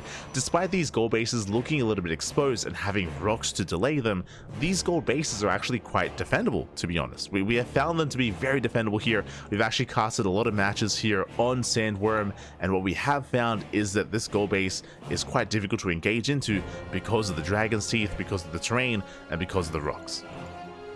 Like, it's quite difficult to break this location. But we'll get there. We will get there. For the time being, it's going to be a standard opener. Hatch gas pull into a third expansion. Wayne is moving out for his third base. Link speed is on the way. Pulls out of gas. Nothing crazy from the side of the Zerg player. Likewise across the map, Wayne opening up Stargate. Everything looking as it should. Wayne going to be opening Stargate. Stargate most likely into Oracle. We'll see if he does go for a Void Ray instead. As we're settling into our game, yo, a big shout out in the chat. Thank you so much, Gab. Thank you so much to Arcana Post. Oh my god, thank you so much for the Twitch Prime. We do appreciate the support in the chat. Thank you, God. Do appreciate the support. I hope you enjoy the casting, hope you enjoy the content, and hope you enjoy the StarCraft. Thank you so much. Of course, you can enjoy the emotes in the chat, and you can also enjoy replay packs. We do hand out replay packs to our subscribers, so you can join our Discord server. Otherwise, we do cast on a daily basis, multiple times a day, like today. Today, this is our third tournament. This is our third tournament broadcast. You can be a little bit nitpicky and say like our fourth broadcast, because we also had like a viewer replay cast as well, but really our third tournament broadcast. And we have all the content, Pappy, all the content, all the casting. We're live every single day, multiple times a day. We got you covered. We got you covered. As we typically have a broadcast in the mornings, or I should say, we have a broadcast more catered towards the European time zone and then the American time zone. 2 a day. Oh, the casting. But now though, gonna be settling in. We do have our initial Void Ray. Void Ray does hunt down the Overlord, followed by the Oracle, followed by something different, a Robo follow-up. Okay, very interesting. Robo into Forge into a delayed Twilight Council. This usually means Archon drop. Usually this means War Prism with a Temple Archives. Sorry, the Twilight Council, Temple Archives into Archons. We'll see. First Oracle moves out, it gets 3 drone kills. Does take down 3 workers.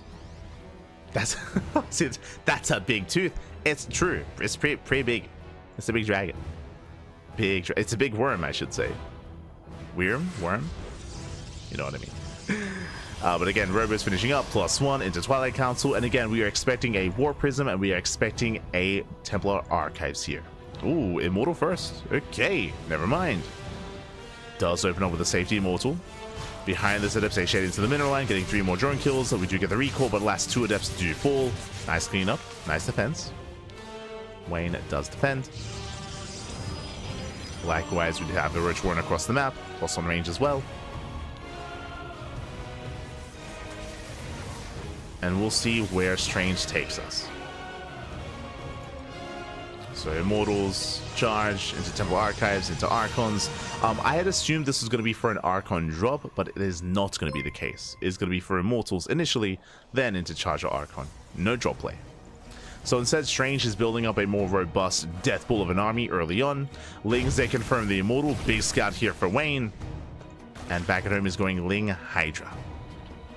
Meanwhile in the chat, yo, shout out to Turbo Quacker in the chat. God, happy. Thank you so much for the gifted sub. Thank you, Turbo Quacker. Thank you. Big supporter of the channel. Do appreciate it. Do appreciate it. Always, always. Gifting us up to the community to Sam Alex Sheaf. There you go. Thank you. Thank you. Meanwhile, Wayne, he's droning on 3 bases, getting a 4th expansion, taking up towards Templar Archives, sorry, towards an infestation bit. Meanwhile, Templar Archives on the way. As we mentioned, this is to get into Archon production.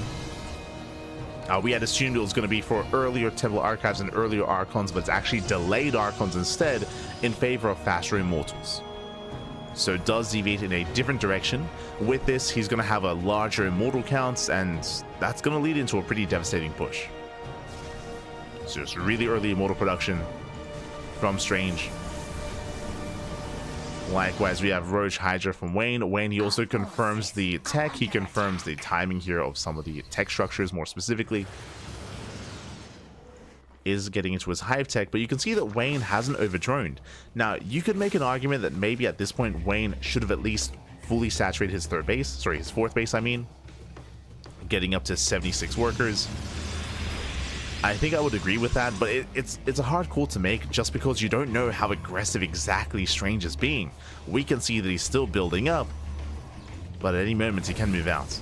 And there it is, morphing in extra Archons, extra Zealots. We can see now Wayne is droning, but it does feel like these drones are delayed. These are delayed drones, and now he's taking towards Lurkers. In the process of playing it safe for Wayne, it does mean that he's a little bit more inefficient. Oh, meanwhile, oh, that's a cancel. Does force a cancel. does lay the expansion. And here comes the first sign of a move out, the War Prism. War Prism is designed to reinforce. Strange is going to be pushing. And again, it's got Archons, Immortals. Storm is not done, or I say it's not done, it's not researched. There is no Storm with this push. Just Archons, Immortals, Charge Lots, just again, that death bull of an army. Lurkers are not ready for this, as the Lurker Den is still on the way. So it's going to be Roach Hydra. Baits out the stasis. Vials don't quite connect. Strange moving in.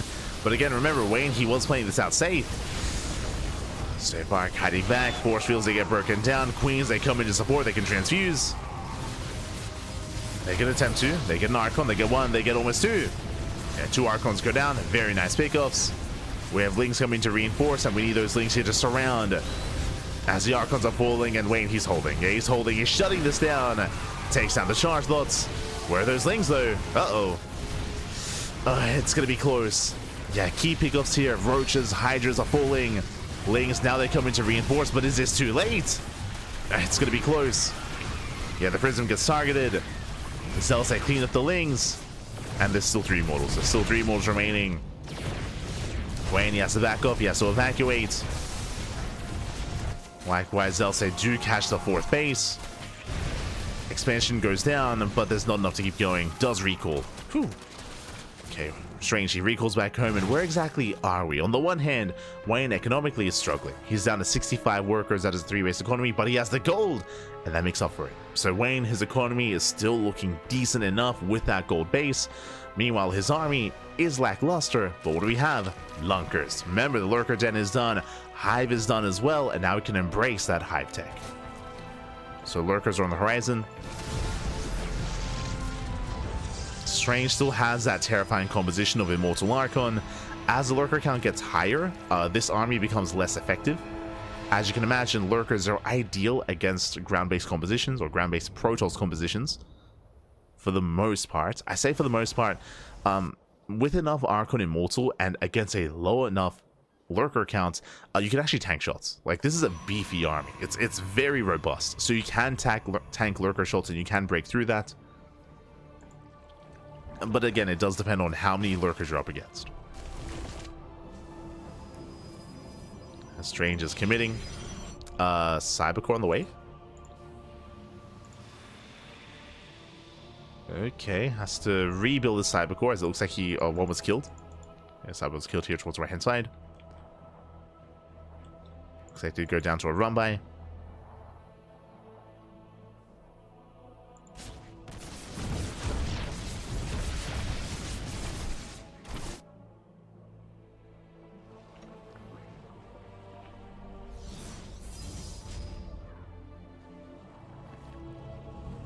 So we go. Wayne moving in.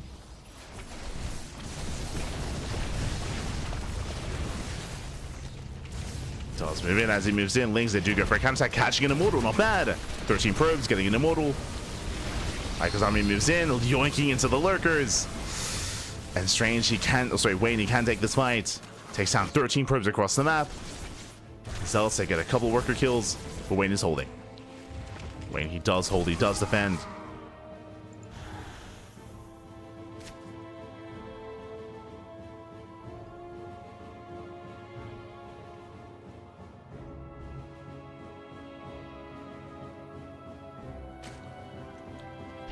Strange does poke in.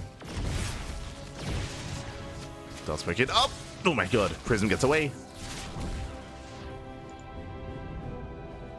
Prism does pull out. Just barely.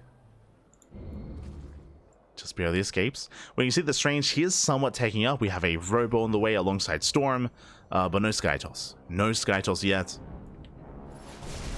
You see the army awkwardly move through the Dragon's Teeth.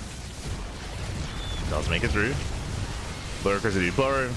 Abduct here on the Immortal, on both Immortals. Very nice pickoffs. And you can see how this army can just pick away at a ground-based composition. Yoinking Immortals, Archons, Colossus, you name it. We're just going for a counterattack at the same time. Massive warp into the main. Strange going for the main base, going for the mineral line.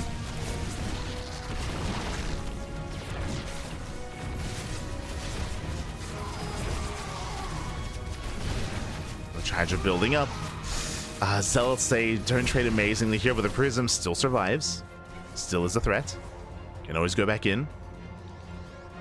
And Strange, he doesn't transition. he's not getting into Sky Tilts. He's committed here. He's like, I'm gonna make this work. Mass Immortal, Mass Archon, this time with Storm.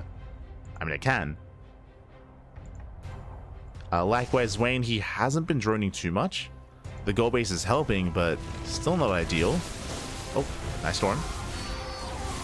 Yoinks an Immortal. Brings it down. Likewise, warping into the natural. Strange pulling Wayne apart. Catching out more workers. Getting a lurker as well. And you can see Wayne out of position. He's out of position. This army is doing nothing. The base is falling. One after the other. Massive storm. Drone's going to be going down. And so far, Strange just pulling Wayne apart. At the same time, Wayne going for a counterattack. Just the one lurker. Strange defends. Strange, he defends back at home. Brings down another expansion.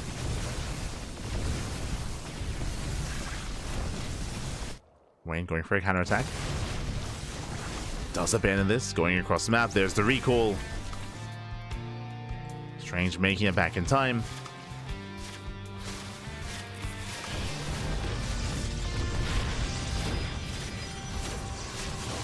Oh, so you get a storm. Storm popping up. Zoning back the Hydras.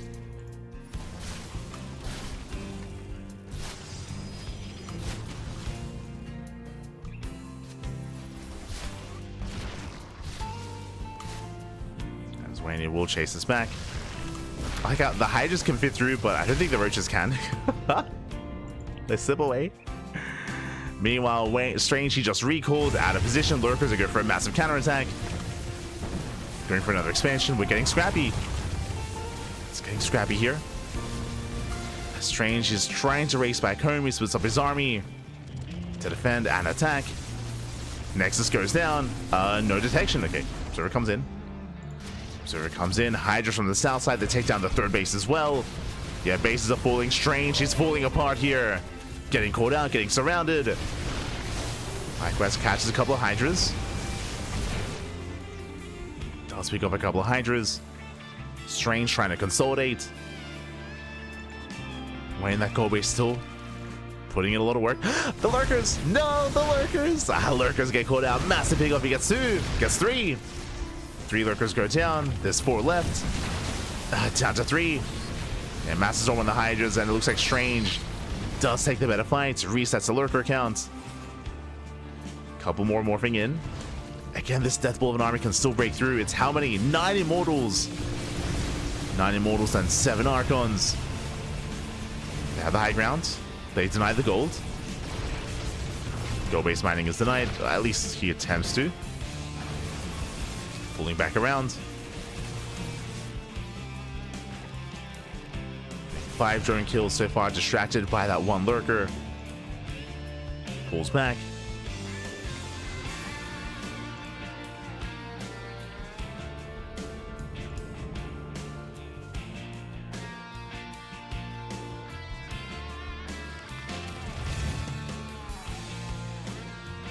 Does pull back. In a head-on fight, I think I want to favor Strange here. It depends how many lurkers there are, of course, but here there's 13.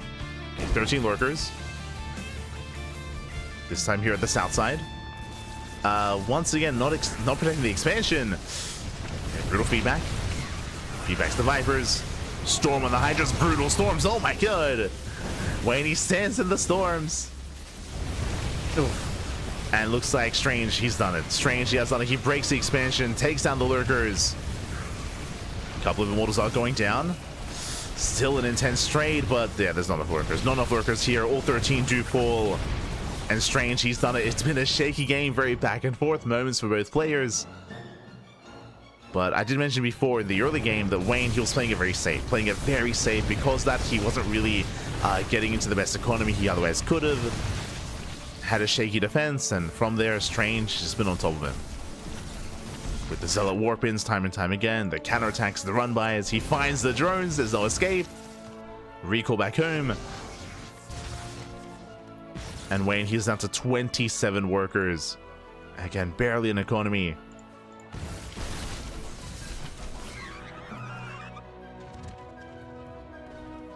Strange turning back around. Pulling back.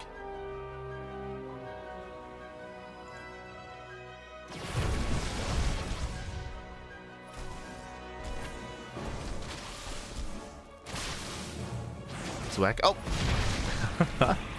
Wayne not quite catching up the High Templar. Not quite. And from here, Wayne, he's just hoping for Strange to overextend. To take a bad fight, take a bad trade. That's what he is hoping for. But at this point, he might be hoping for too much. How many lurkers? 6. 6 lurkers, there's barely any support. And the reality is, as we've seen multiple times, Strange, he doesn't have to push into this. He can just ignore the gold. He can ignore the gold base and go straight for the natural instead. And he's forcing Wayne to unburrow and push into him.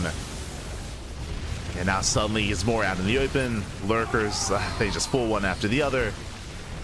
And Strange, he does it. He resets lurker count. GG gets called, and Strange, he will take game number 1. Whew. GG. GG, well played, Strange. He will take a lead in the series. Again, a very intense game, and you can also see just how the size of the map does impact things. Because the map is so small, it didn't take long at all for either player to counterattack. To poke in, poke out, hit the bases, hit the fringe bases, catch reinforcements. It was very chaotic, and what we enjoy about Sandworm. GG. GG, well played. Again, Wayne, he never really had a robust economy. I think at most he drone up to 66, if that. At most 3 base saturation. Even though he was taking up into lurkers, he didn't really have the best economy. The gold base was carrying Wayne. The gold base did carry him for as long as it could, but only for so long. Only for so long. He again just didn't have the drone count that he needed. GG. GG, well played. Was overwhelmed, and with that, we're getting into game number 2. Let's go. Jumping into game 2. And spawning in the bottom left-hand corner of Ultra Love, we have our blue Zerg player. We have our blue Zerg down in the series. We'll see if he can bounce back and recover and make a series out of this. It is Wayne. And spawning in the top right-hand corner, we have the red Protoss player. The red Protoss himself leading the series 1-0. It is Strange. Go. As again, last game, Strange, he had a pretty passive early to mid game. If you remember, Strange, he went for an earlier robo, but that was only just for immortal production, and he didn't push out until he had 4 bases. Like, he was just slowly being more defensive, building up his immortals. He did attempt to harass a couple of times with the depths, but nothing major, just building up the immortals, building up the archons, until he was on 4 bases. Then he pushed. Then he pushed out, he broke free, and we saw him over. God damn it. God, feels tuna, man. God, sorry, just a little bit distracted. The problem is I can't remove this in game. It has to be out of game. Just because because we're in game and because we're using the application, it just doesn't allow you to remove it. So God. Next game. I'll be on it. Just a little bit distracted. But now that we can focus. Also, oh my god, as we jump in, to say big shout out to Acer313 in the chat. Gab, Abigail, thank you so much for the 5 gifted subs to the community. Thank you as always, Acer. You've been gifting quite a lot of subs to the channel, so thank you so much for all the support. We do appreciate it. Hope Max Ranks, Base Habit, Organic Mooncurds, PJVJ, and Epinphrine? God. Hope you all enjoy the subs. Thank you. Epinephrine. Maybe. Another. We are jumping into our next game. And we do have our standard openers. Hatch Gas Pool out of Wayne, going for a 3rd expansion momentarily. Yep, going for the triangular 3rd. Meanwhile, we have Strange going for a Stargate opener. Just like last time. Yes, Strange did go for a Robo, but it was after the Stargate. It was Stargate, followed by the Robo of the Forge. So our eyes are open for that Robo Forge combo, and delayed Twilight Council. Now, I would imagine that the build that Strange had gone for was designed for these smaller maps. I'm thinking of Sandworm, I'm thinking of El Dorado, I'm thinking of Whispers of Gold, of course. These smaller maps in the map pool are more favored towards these more aggressive builds and aggressive borderline all-ins. So I would imagine that we're more leaning towards those smaller maps. Here on Ultra Love, it's a little bit more complicated. Ultra Love is a smaller map, but very defendable. Very defendable because of the destructible tower here, because of the choke points, because of the points of elevation.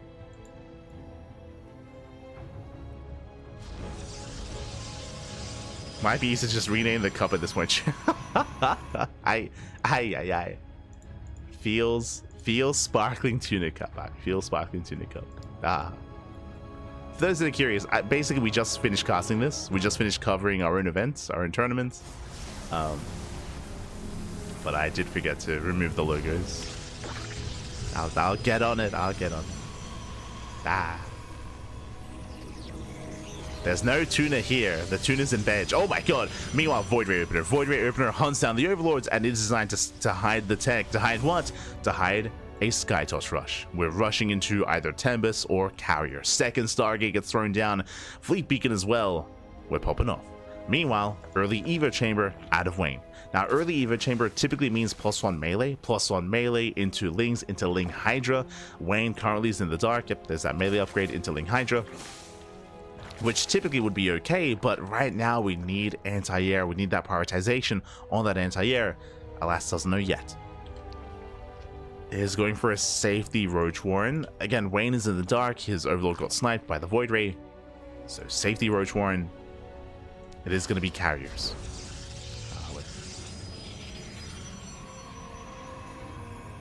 Epinephrine. Alright, okay. My apologies.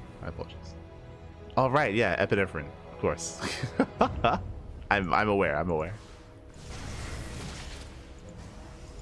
Never seen it spelt before. Oh, okay. The Roach Warren gets cancelled, going for the Baneling Nest.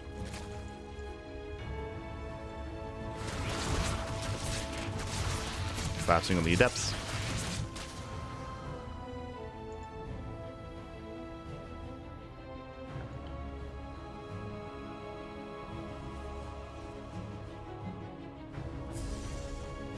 Likewise, carriers have yet to be revealed. And Wayne, he's about to collapse on that third base, and in doing so, we'll see what's going on. How many queens? 6. Only 6 queens to defend. That's all the anti-air. Carriers are moving out. And they're revealed. There we go. Now he knows. Wayne, he's aware. Setting up Banelings, going for a Bane Bust. He should knock down the third. Carriers are moving in. Oh, Banelings are a little forward. They bust into the mineral line. They shut down the shield battery. Nexus should fall. And the Carriers, they commit. They commit across the map. Can we break down the natural, though? Banelings likewise waddling in as well. I'm not quite connecting. Carriers are going for the mineral line. Drone's going to be falling. Yeah, did you get workers? Drones are going down. At the same time, those things are going to bust down that wall. Yeah, Gateway's under fire. They're getting low. Secondary wall behind this. Carriers, they knock down the mineral line. They catch a queen. Spire's on the way. It's a late Spire. I mean, later Hive. Sorry, later Lair, I meant to say. Queen's pushing forward. Limited transfuse. Yeah, transfuses are limited. Carriers, they move out. So the wall is solid. Strange, he defends. And that's going to be another queen falling. Clutch transfuse. Keeps one of the queens alive. Not all of them. The Spire. The Spire's exposed. It's going to go down. No, the Spire. I've been here before. As Carriers, they shut down the Spire. One Carrier may just barely go down. It's going to be close. Ooh, does fall. Nice pickup. Gets one Carrier. One Carrier for 19. There's 2 more. There's 2 more where that came from. Snipe one Carrier, 2 more. They rise to take its place. They're going for the third. Lings, they don't get much done across the map.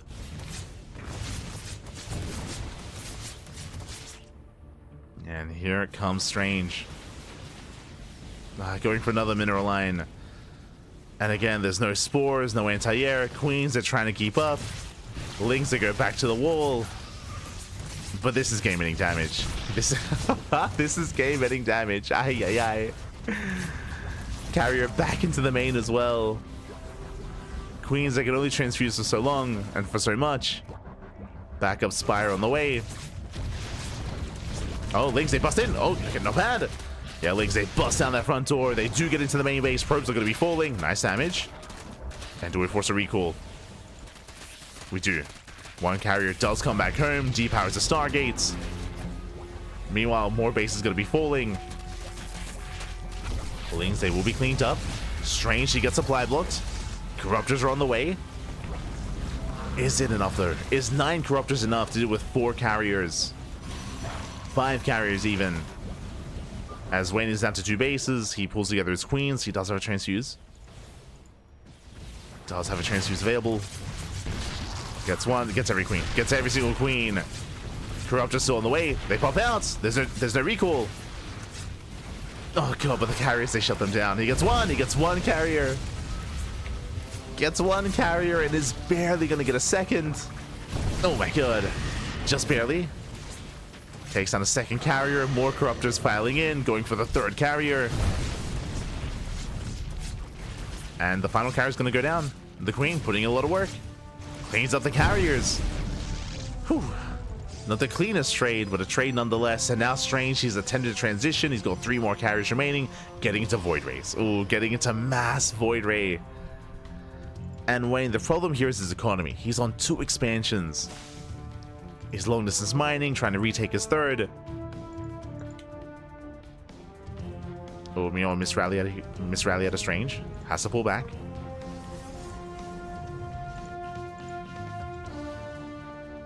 Has to pull back.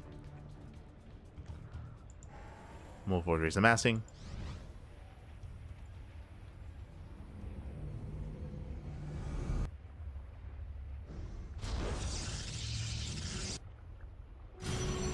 And we'll see if Wayne can pull off this comeback. It's not going to be easy. it's not going to be easy here for Wayne. As Corruptors, they hit the natural.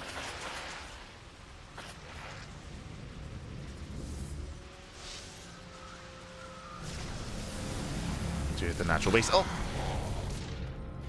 Pulling away.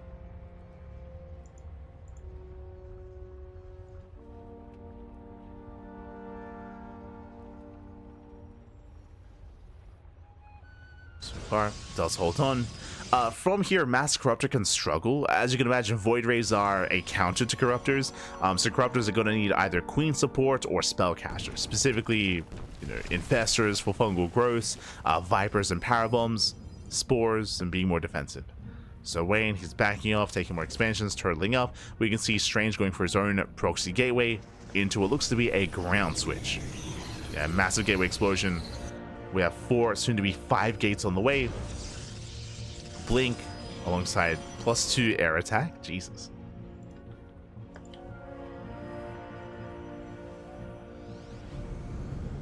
It's quite a hefty upgrade lead here for the Skytoss. Yeah, Corruptors have to respect the Void Rays. In a head-on fight, the Corruptors will lose. Especially with Prismatic Alignment. Strange does move out. Strange moves out. Wayne trying to keep up. Since I play like Cobra. Oh no. Does King Cobra still play? It's been a while since I've heard that name. Yeah, Corruptors, they go for the dive. It's going to be 13 Corruptors. They do get some of the Void Rays. They pick off 1 carrier. But the Stalkers are the real threats. And the Stalkers, they will snowball out of control. GG gets called, and Strange, he will take a 2-0 lead. Whew. GG.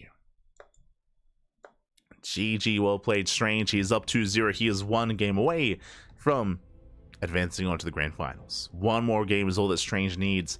Wayne has been struggling here against some more unorthodox builds whipped out by Strange.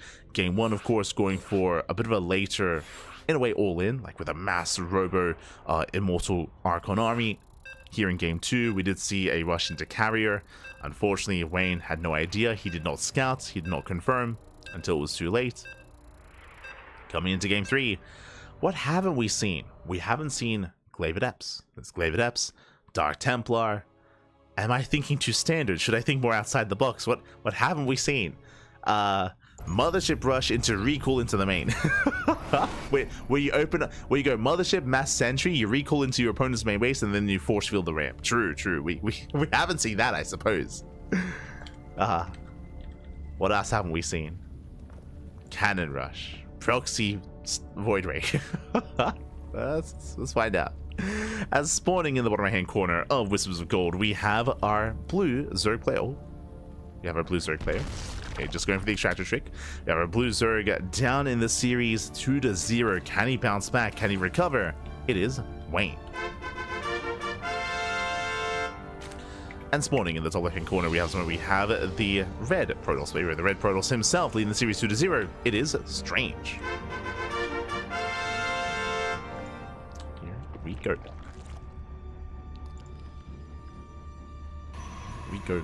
So we are going to be settling in. So far, app openers are standard, but the map is not. Welcome one and all to Whispers of Gold. God damn it. God. Like, I was distracted by the sky toss and the carrier rush. Okay, it caught me off guard. But we are getting into game number 3. And loading into Whispers of Gold, of course. Whispers of Gold is a rush map. It is the smallest map in the map pool, at least the current ladder map pool, I should emphasize. The 3rd and 4th base are very exposed. What do I mean by that? Well, even the natural. No ramp coming into the natural, no ramp coming into the linear 3rd, and there's a very wide ramp coming into the 4th base, along with the triangular 3rd base, alongside rocks that we knock down as well. So you can have a greater concave, a greater push coming in towards this expansion, likewise towards this base as well. As a result, all-ins are quite favorable. They're quite popular here on Whispers of Gold. Rush distance by ground is also very short, so we often see a lot of aggression on this map. And it goes both ways, right? It goes for like 3 base all-ins from Zerg players or 2 base all-ins from Protoss. Aggression is favored. And we'll see what we go for.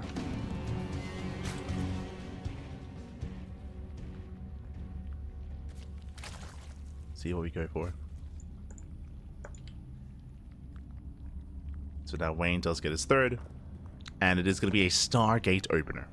Now, I really like the idea of Strange opening up Void Ray again. If you remember, last game he opened Void Ray to hunt down the Overlords and to hide his tech, and to go into Carrier Rush. This time, Void Ray opener, not necessarily into Carrier, into whatever he wants, even a standard game, but to keep his opponent in the dark and to play mind games, to make it look like the same build, and, get into the head of Wayne. So we'll see if he does go for the Void Ray. Based on the rally, it should be the Void Ray. Yeah, there it is. Void Ray is on the way, as he is rallied towards that Overlord to hunt it down. Now from here, he can hide tech. He can go for a Fleet Beacon into Carriers again.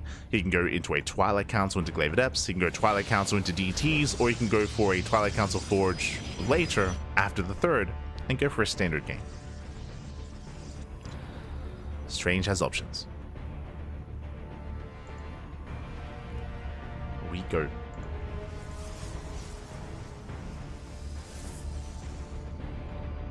Now see, Void Ray is moving out.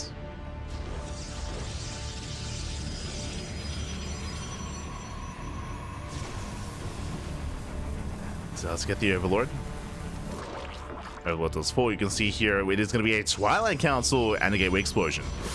Okay, so early Twilight Council on 2 bases before the 3rd. This could be one of 2 things. So this should be Glaives. If this was a standard player, I would assume Glaives. If we were casting Hero, I would assume Blink. Hero, he's very fond of rushing into early Blink, into a 3rd, into like 3-gate Blink all in. But Strange, I'm feeling Glaive Adepts. There's a 3rd. There is that 3rd expansion. Show us what you got. I mean, both upgrades have their place, and we'll get into it once we confirm. And there it is, Glaives. Yeah, it's going to be Glaive Adepts. Now, this is not an all-in. I should emphasize that. There's no Robo, there's no... Oh, the fake out going into +1 air attack. Okay. I love it. I'm assuming this is a fake out and he's not going to let it finish. But +1 air attack is on the way. Lings, if they scout this, then, I mean, it is almost confirmation. Adepts, they recall back home. But what I mean by that, it's not an all-in. It's going to be 4-gate glaives. There's no robo, there's no war prism, there's no way to reinforce across the map. This is a way to harass, to do crippling economic damage, and to get into a 3-base economy.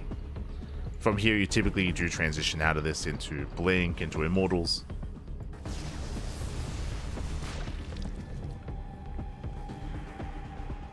They rotate, and Wayne, with this rotation, he should spot that Cybercore. He should confirm. I mean, I say confirm. I mean, you know what I mean. Oh, there's a cancel. Does he start up again? Not quite. Ooh, Adepts are revealed. Big sign. Big scout here. Wayne, he knows. He knows what's going on. Roach production has begun. He did make that safety Roach Warren, and he sees the army coming. That's a lot of Adepts. How many? 16. 16 Adepts against 3 Lings, but again, Roach production has begun. Are the Roaches too late, though? Is it too little too late? Remember, the rush distance background is short, so the army's already here. It's already arrived.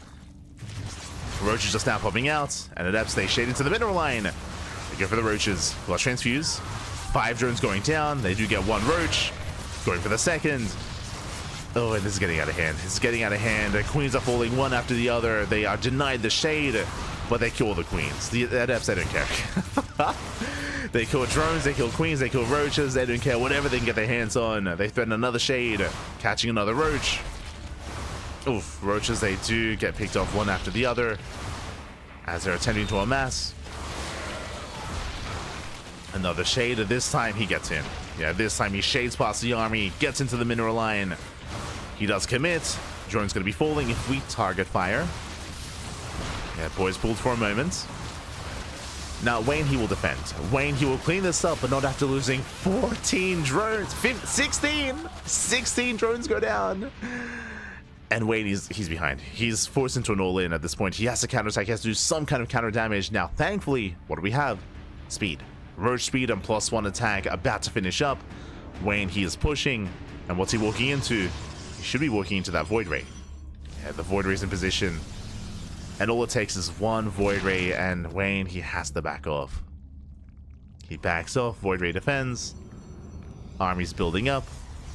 And Strange is ahead economically. He could do with a 4th expansion, true. He could do with another base, as he's oversaturated.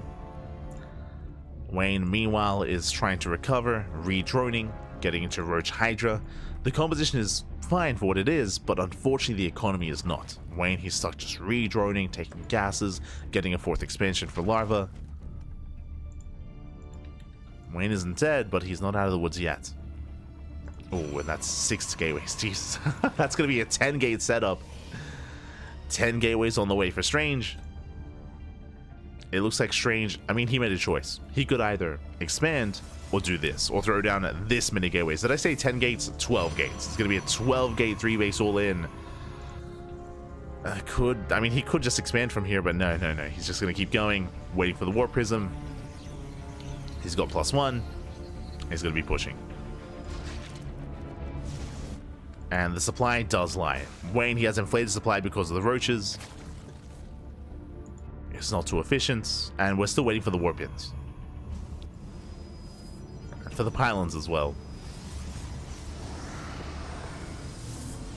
There we go, Strange pushing forward. Pylons are finishing up. Warpin is available.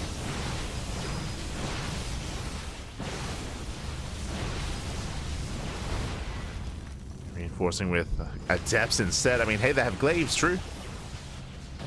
Does reinforce. He's got a massive amount of sentries. He can force field. Can, and he will. Locking down the army. Getting into the base. Getting into the hatchery. Wayne, he has to evacuate. And is being locked down. Yeah, it's being locked down here and now, bleeding out more Roaches, more Hydras. And Strange is not stopping. Yeah, he's not stopping, just gonna keep pushing forward. Likewise, Prism is safe behind this. Extra Warpins, dives on the Hydras. And Wayne can't keep up. Wayne, after those losses early on, he cannot keep up, not against this 3-base all-in. As Strange, he's going through undefeated. GG gets caught, doesn't drop a single map here. 3-0, Strange advances on to the Grand Finals. GG. Ooh, GG, well played. Strange with a very strong showing here. No standard games. We had just non-stop aggression here. Here, of course, we had the Hidden Glaive Adepts into 3-base all-in with 12 gateways, a 12-gate 3-base all-in. Before this, of course, the Carrier Rush. Before that, we had a bit of a longer game, that is true, but not the most orthodox game, with Strange also just building up on 4 bases, getting to Mass Immortal Archon, Charge, likewise snowballing out of control. GG, well played. Strange, he will advance on to the grand finals, and the question becomes, does Wayne have an opponent? Does he have an opponent? As it looks like we do have other matches wrapping up.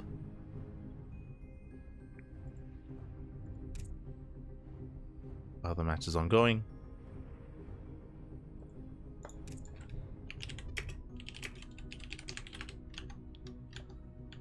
And let's oh wait, first things first, the tuna. I remember this time. Let's go.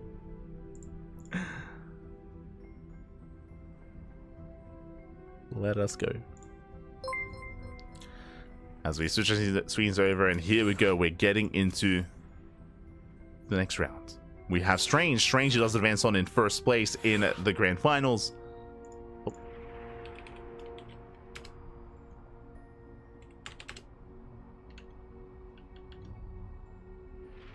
Does advance on. Likewise, meanwhile, we do have our lower bracket semifinals here. Cygnus is up against GgMaChine. GgMaChine, he 2-0s MilkiCow. Very impressive. Very impressive there. Does take down MilkiCow 2-0. Likewise, Cygnus takes down Art 1-0. Looks like a walkover there. Or potentially misreported. Regardless, Cygnus takes down Art. GgMaChine takes down MilkiCow. And we have a PvZ. Another PvZ underway.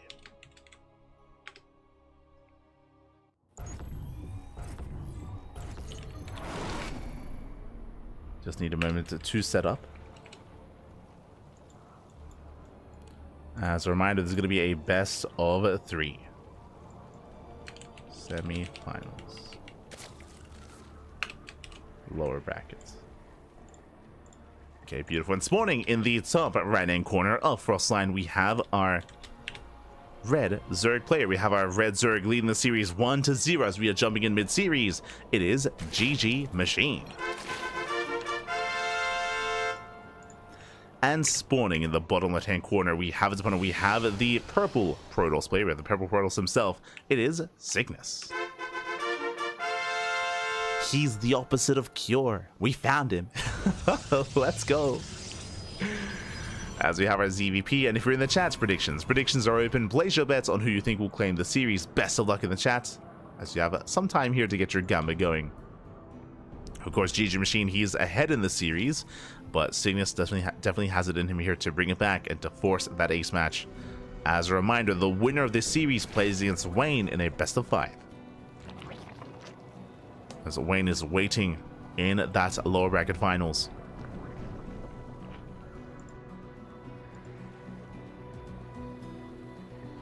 It's looking in wait so far. Hatch gas pool, standard opener out of GgMaChine.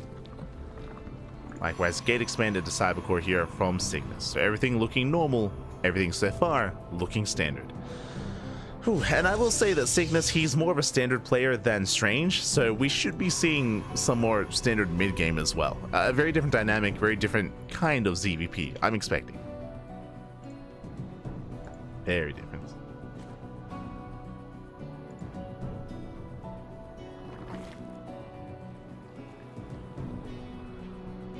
Just catching up with the chats. Adepts hurt. Yeah, I mean, it was brutal. I mean, more importantly, they were unscattered in a sense. They were seen when they were moving out across the map, but we did try to emphasize at the start of the last game how Whispers of Gold is a very small map. So the rush distance by ground is quite short, so even though they got spotted as they moved out, by the time they got across the map, I mean, it was too late, right? It was too little too late when it comes to the response of Wayne. That was the power of Whispers of Gold coming into play. But now we're loading into a much larger map. It's a Frostline. Meanwhile, Stargate opener out of Cygnus. GgMaChine going for his third. Going for his expansion. We go.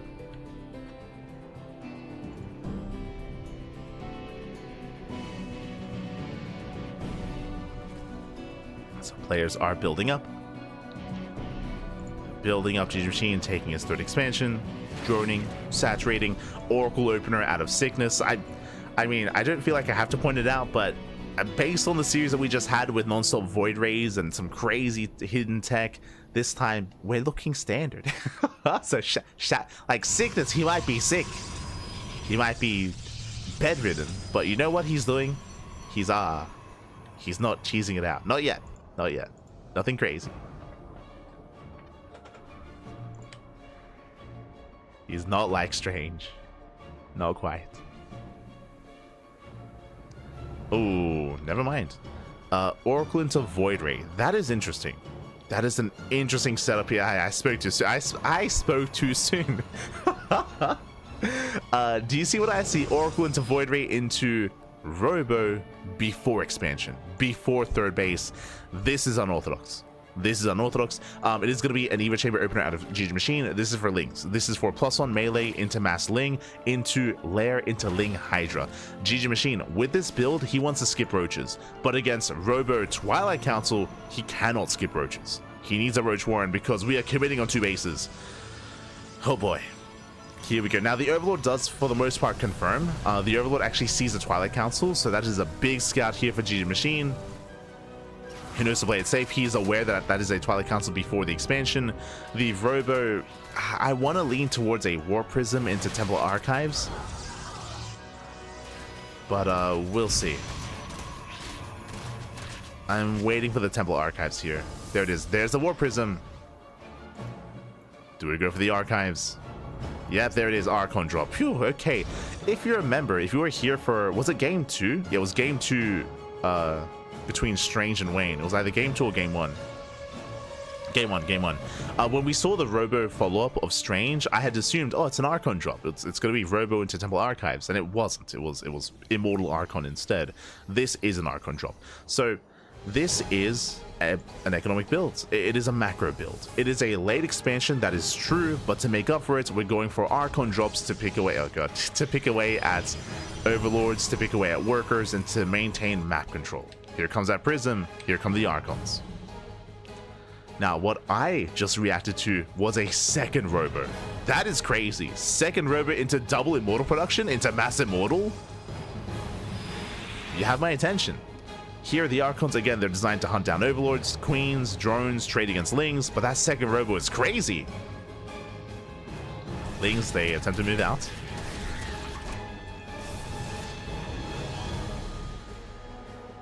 Lings, they threaten the expansions.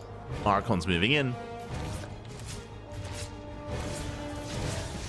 They catch a Queen, and that's what we're looking for. Queen goes down. Nice pickup. Lings, meanwhile, they bust in. They break down their front door. They go for the Lings. They go for the Mineral Line. Robos get depowered. Massive pickups. And before Cygnus can get into his build, GgMaChine, he's here. He's here to shut him down. Lings, they bust into the natural. They bust into the third. They get a full surround. Shield Bearer's not ready. And GG gets called before Cygnus can get into his build. The Lings, they pop off. And GgMaChine will take the series. Whew. GG. And again, GgMaChine, he wasn't all in. He was droning. He was taking gases. He was getting into +1 range, Lair into Hydras. He was taking up, but he happened to stumble into a win. GG. Broke down that front door. There was nothing at home to defend. Aye. And Cygnus, he was cooking. He was cooking. He was going into Archons, into Mass. I'm pretty sure that was going to be Mass Immortal with double Robo. It was going to be crazy. But before he could do anything, GgMaChine popped off. Did pop off. With that, we have our 2, in a way, semi-finalists. Switching our scenes over, let's catch up on the bracket. Let's figure out where we are. Here we go. So we still have Strange, of course. Strange, he's waiting in the finals, and he's waiting for the winner of the ZVZ. Wayne and GgMaChine. There's going to be a ZVZ here in the lower bracket finals to find out who will be facing off against Strange. Will Wayne get a rematch? Will GgMaChine have his chance to be the champion? Here we go. Here we go. You need a moment here.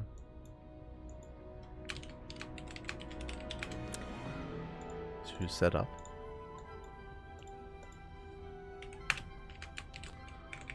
for those lower bracket finals.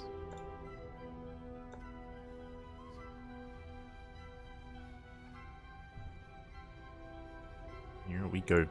So vetoes are underway. This means that we're most likely going to have a short break. We're going to have a short break here.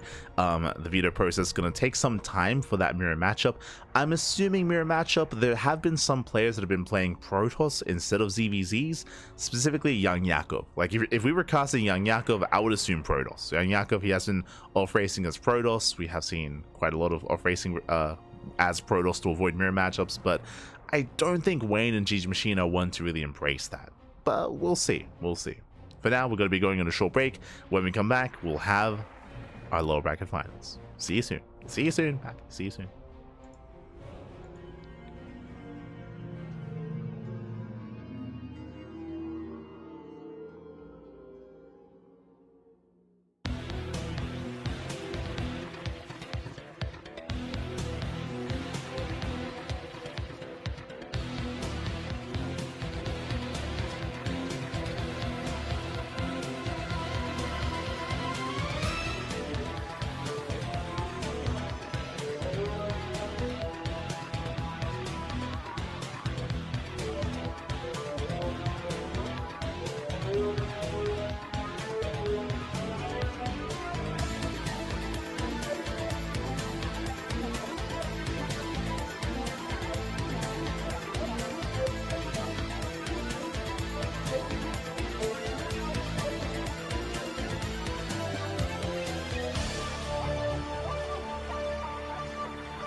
And welcome back, everyone. Welcome back to the lower bracket finals here of Fire Cup number 8, the playoffs. We are here. We have returned.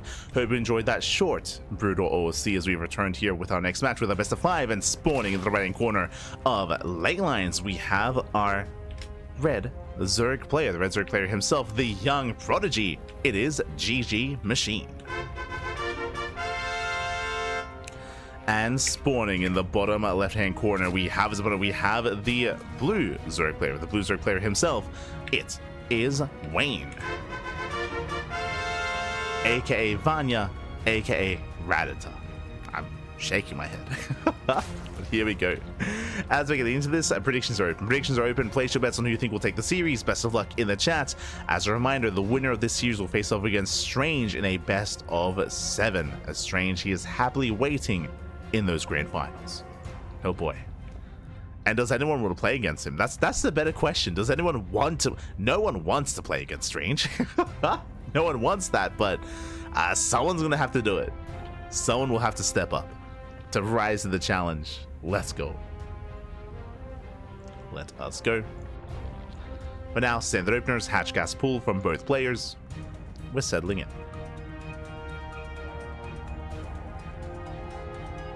Are going to be settling in.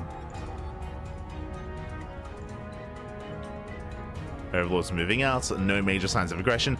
In a ZVZ, we're really looking for a couple of key moments. We're looking to see if either player does skip their Bailey Nest, if either player delays their third base, if either player pulls into gas sooner and doesn't pull out, goes for 2-base roach play, techs up a little bit faster. Like a couple of key moments here and there we're looking out for. For the time being, though, we are mirroring each other. For the time being, we are mirrored.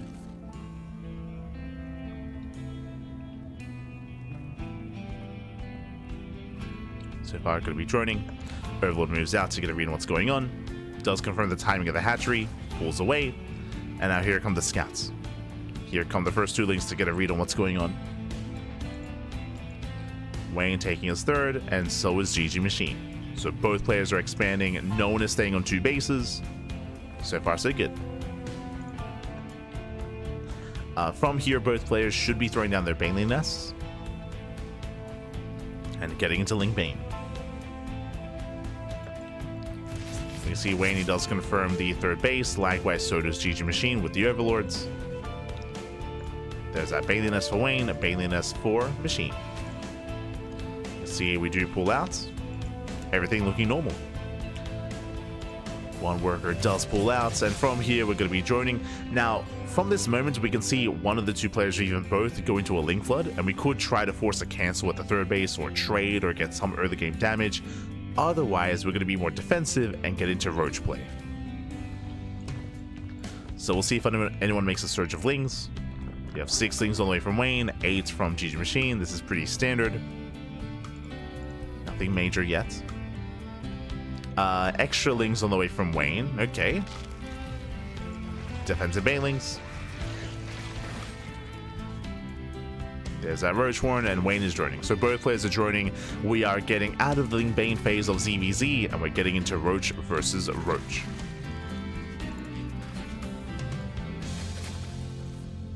As both players are joining up. Wayne has yet to throw down his tech. There we go. Just now going for his Roach Warren a little bit later. Evo Chamber set up here from GgMaChine. Now, with this hidden Evo Chamber, with this faster Evo Chamber, this could be one of two things. I'm leaning towards Carapace. If this is Carapace, it's going to be a Ravager Ling all-in, where you just commit, you just send it across the map with Ravagers, with Lings, and you just... yeah, I mean, it's an all-in. Or we could see Fast Pulse on range, and we could just commit into Roach Ravager. What are we going for? Range. Okay, so really Fast Pulse on range, into the lair timing, into an upgrade lead, into Roach Ravager. Ooh. As Wayne, he baits out the Bailing.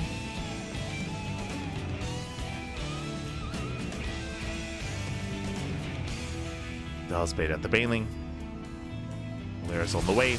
Oh, likewise, we do see Bailing baited out here from the side of Wayne. So a back and forth trade. Wayne, he does not see the Evo Chamber. He's not aware. But the timings here are pretty similar. Yeah, they're pretty similar to each other. Both players building up their roaches. We do have Overlord Speed on the way. Pneumatize Carapace.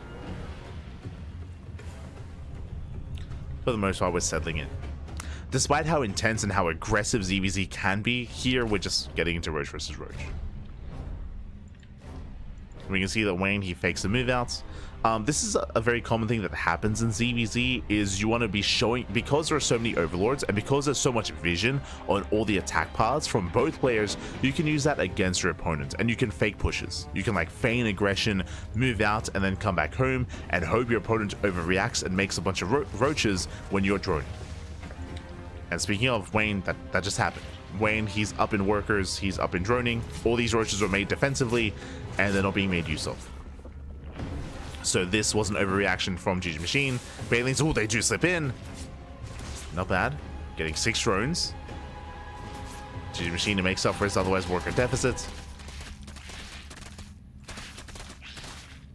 Likewise, does defend his 4th base. Both players building up. Still very close, very clutch. We have 2-1 upgrades on the way here for GgMaChine. Wayne only slightly behind by a couple of seconds.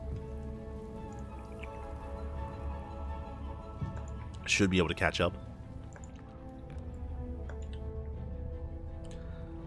Over here into the main. These scouts are crucial just because either player could be going Muta or even rushing to Hydra and Lurker. So we're looking for any kind of hidden tech. You can see, yep, behind the mineral line. Ensuring there is no Muta switch. And ensuring it's just Roach versus Roach. Ooh, meanwhile, we do have some Roach Drop Lord play coming in.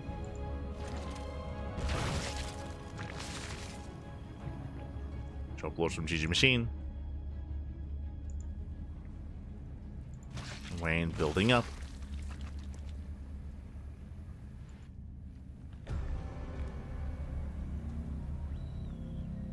Pet them like kittens. What do you mean? Oh, no. Let's see how that roach drop here towards the natural. Ideally, you want to cause a distraction first, or use this to cause a distraction to move in with your main army. Oh, contamination here on Tunneling Claws. Roaches, they drop in, and here comes the main push from GgMaChine. Looking for an opening.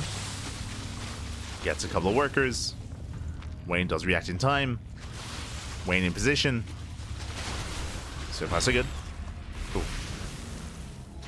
Owls, they do graze the army. Advise that both players going into tunneling claws. Drop into the main base to get cleaned up. Wayne defends.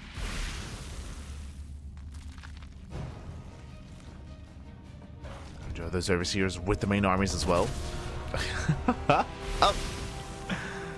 Doesn't quite get the Overlord. Wayne peeling off a run by.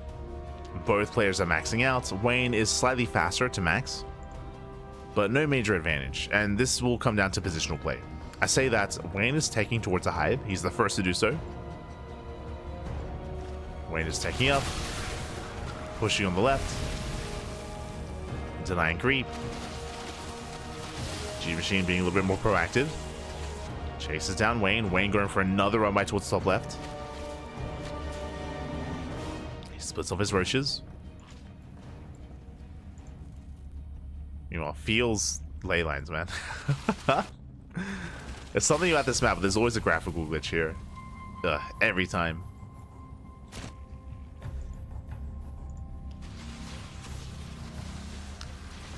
You know, Wayne trying to move in. Oof. Does burrow away. Going for a run by. Headed towards the natural. GgMaChine coming from behind even. Will take some bounce to the face. Attempts to surround. There we go. So far, just zoning Wayne out. Oh, but he will take the bounce to the face. Yeah, likewise, Wayne going for a counterattack. Roaches that hit the natural. And drones are falling from both players. Yeah, the game is getting scrappy. The biles are connecting though. And Wayne, he's holding. Wayne, he's holding. Is forcing this back. Will take some biles to the face. At the same time though, he wreaks havoc. 37, 40 drones going down. Roaches at the third, the natural, and in the main base as well. There is no economy. And you can see in one fell swoop, Wayne kills everything. Wayne, he cripples the economy here of GgMaChine. He shuts down the main army. GgMaChine, what did he get? He gets one mineral line. One mineral line versus 3. And with that, GgMaChine, he crumbles. He crumbles. There's barely anything left. Again, he was keeping up until that one moment. In one moment, in one fell swoop, bam, roaches everywhere.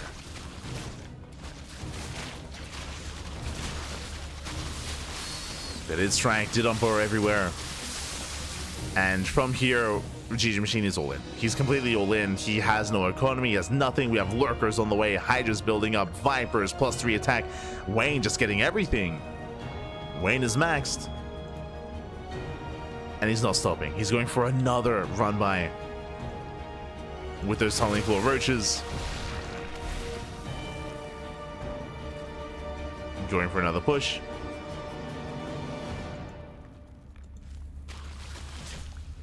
Roaches down burrow.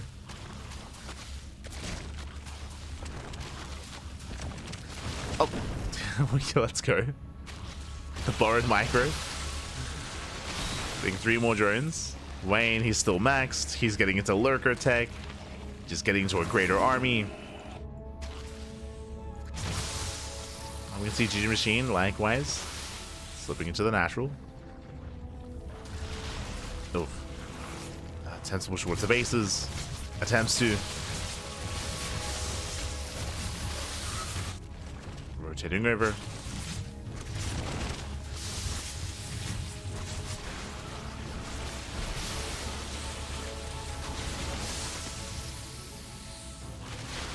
Wayne, he's still maintaining himself. Yeah, yoinks the army in, pushing into lurkers. Oh, not going to be pretty here for GgMaChine.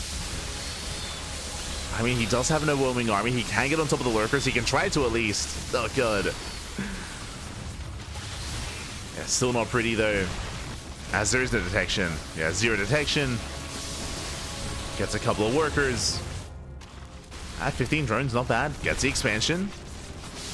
Doing whatever he can. As roaches, they keep popping up across the map. In the main, in the center base.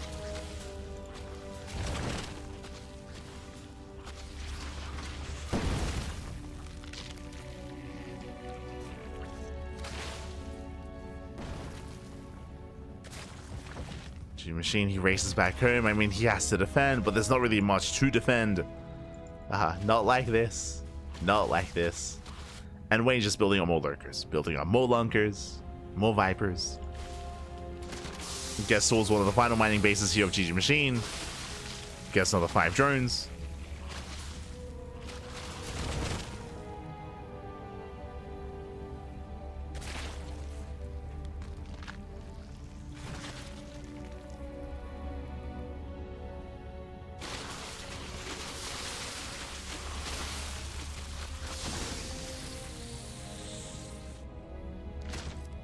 Change that visual artifacts for anyone else on the screen for a bit there. If you're talking about the 1 hex here, then I was pointing that out earlier. But yes, almost every game that we have on ley lines is like 1 hex here that bugs out. It's just something weird with the map. Not sure why, but specifically on ley lines, specifically right here. It's cleared up for now. Meanwhile, Meanwhile, GgMaChine tries to find a way in, but there's no way in. There's no way past this. Not against the Lurker Viper. GG gets called, and Wayne takes game number 1. Whew, GG. Again, a very impressive performance there by Wayne. For the most part, they were even. They were keeping up with each other when it came to their economies, when it came to their upgrades. But you can see the moments when Wayne struck. Right here. Right here at the, 10 minutes mark, you can see just everything plummeting to the ground. That was when Wayne was able to kill, what was it, over 40 workers across the map. It was insane damage. As Wayne, he was able to get into 3 bases at once. The main base, the natural, and the 3rd.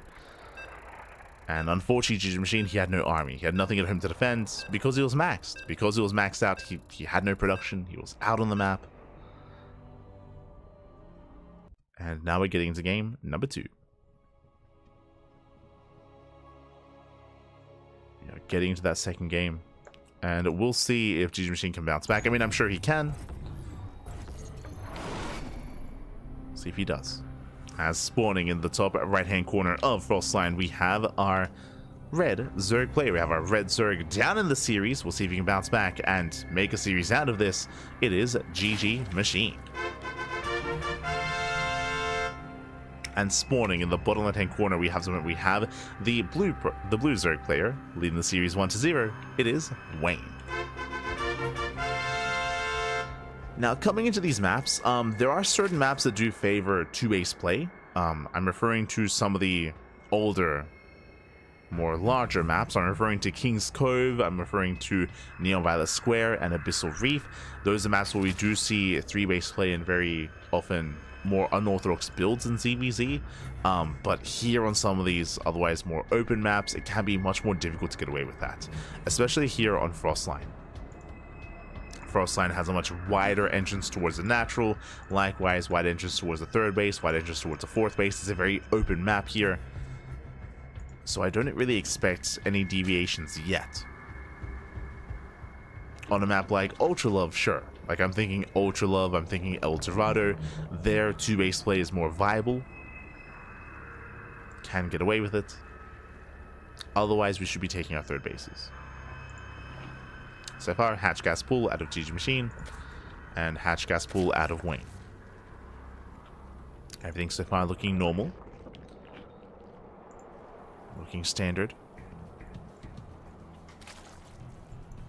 I mean, we had a pretty stock standard ZVZ last game as well when it came to the first half. Both players were keeping up and mirroring each other for the majority of the game. Until they were maxed.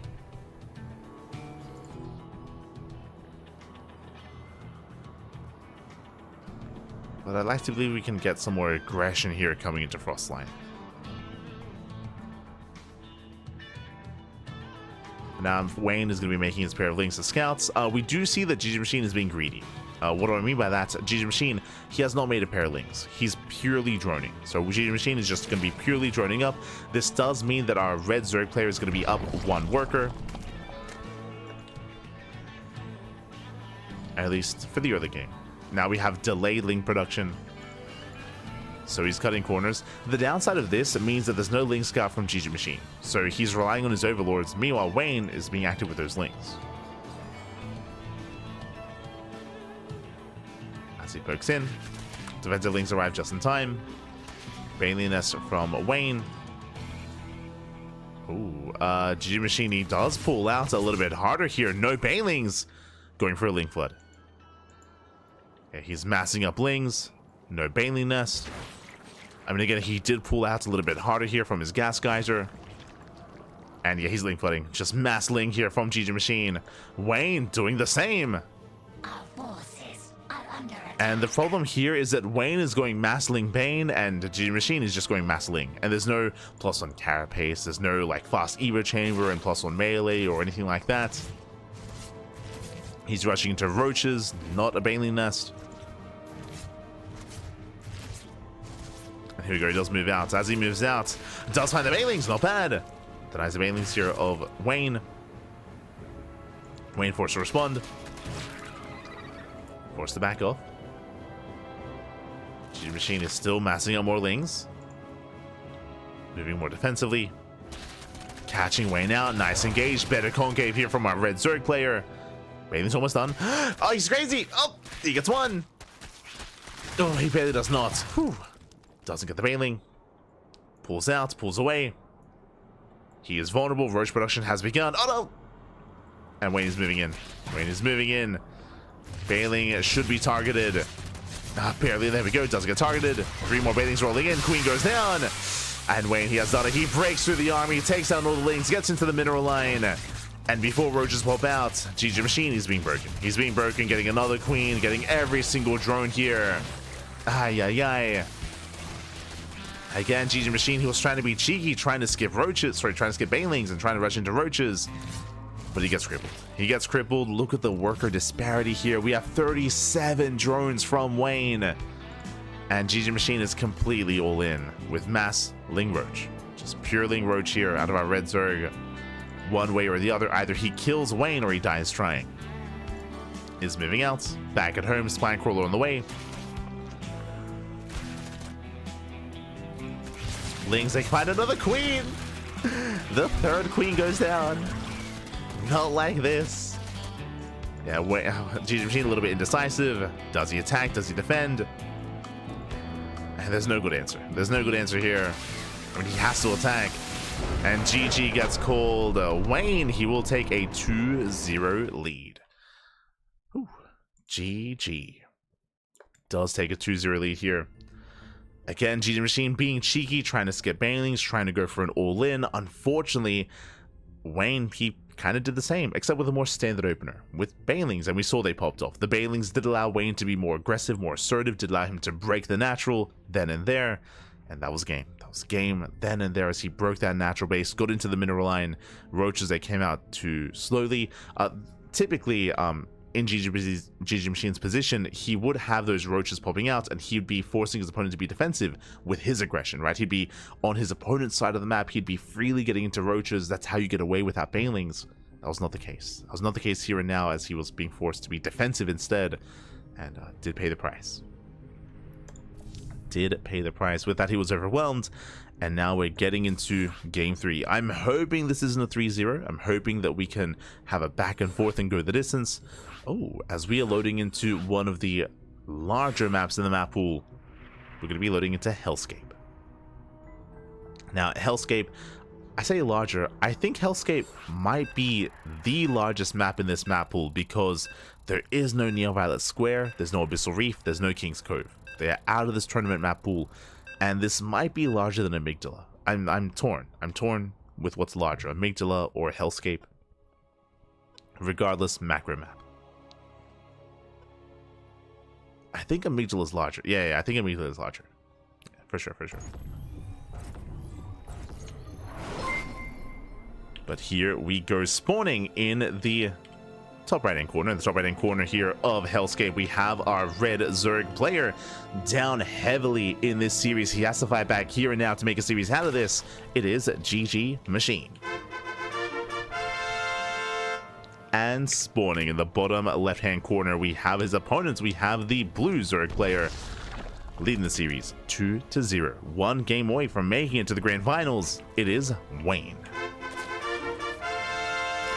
As we settle into this, a big shout out to to Ari up in the chat. Thank you so much for the 100 bits. Thank you, Papi. Thank you. Thanks so much for the support. Thank you so much for the 100 bits. We do appreciate it. Gracias, gracias. Do appreciate it a lot.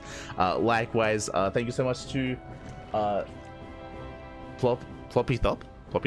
Thank you, Papi. Thank you. Do appreciate the Twitch Prime in the chat as well. Thank you so much for the support. We do appreciate it. I hope you enjoy the emotes. Hope you enjoy the replay packs. Hope you enjoy the content, the casting, and the StarCraft. Thank you so much. As welcome to Hellscape. Now, Hellscape is a map that I don't have a lot of experience with. This is not a ladder map. This is an older TLMC map, and I believe it is in the map pool for this tournament just recently, but also in the map pool for Monday Night Weeklies. So Monday Night Weeklies and Fire Grow Cup, and maybe one other tournament as well.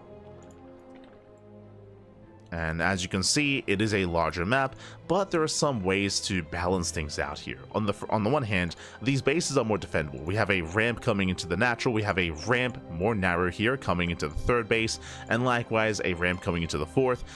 The kind of trajectory, the attack paths are a lot more linear here, so they are more defendable. At the same time, they're very spread out. You can see here the bases are quite isolated, they're quite spread out from each other, so as the game progresses, as you take more bases, it can be more difficult to defend, say, this base on the right alongside the base on the left. Likewise, taking the center expansions are more open. I do appreciate the multiple levels of elevation. We have the low ground, and then we have like the middle ground, and then the high ground, and then the high ground. like we just keep going up. We just keep going up here. It's like what, 4 or 5 levels of elevation? Crazy.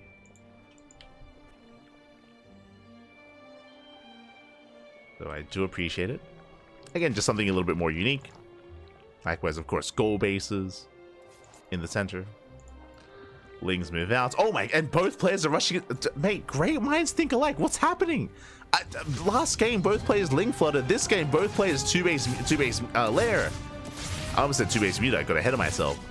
Now, Lings, they do slip in. GgMaChine does slip by. Heads into the main. Boys are being pulled. Does he get any drones? He gets one. Gets 1 drone so far. Not bad. Does get 1 worker. Barely doesn't get the 2nd drone. Who does survive. Now, what's important about what's happening here, the reason why we're seeing 2 base play, I did mention this earlier, if you recall, in the last game when I was talking about Ultra Love and El Dorado. What is about Ultra Love and El Dorado that is actually similar and actually coincides with Hellscape, the ramp into the natural?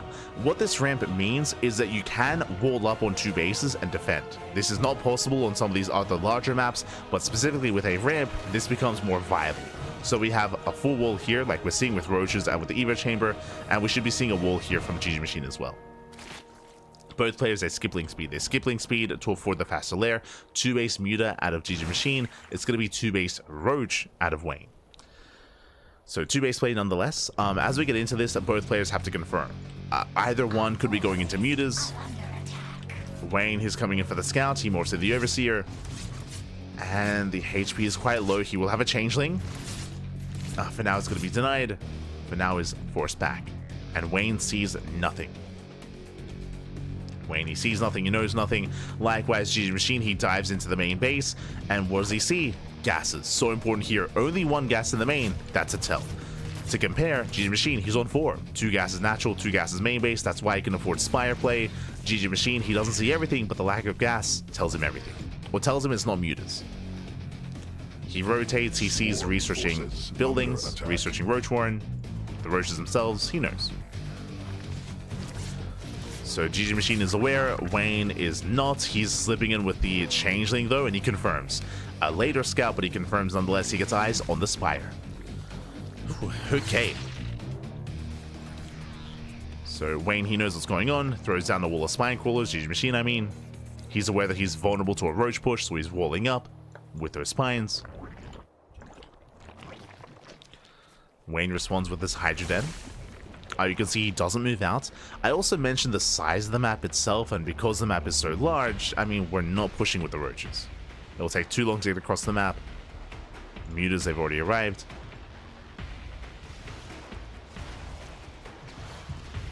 Mutas, they catch one of the Overlords. Not bad. Overlord goes down. Oh, Overlord goes down. Queen does pull away. Gets a queen. Gets one. For a couple of meters though. As one meter already does fall.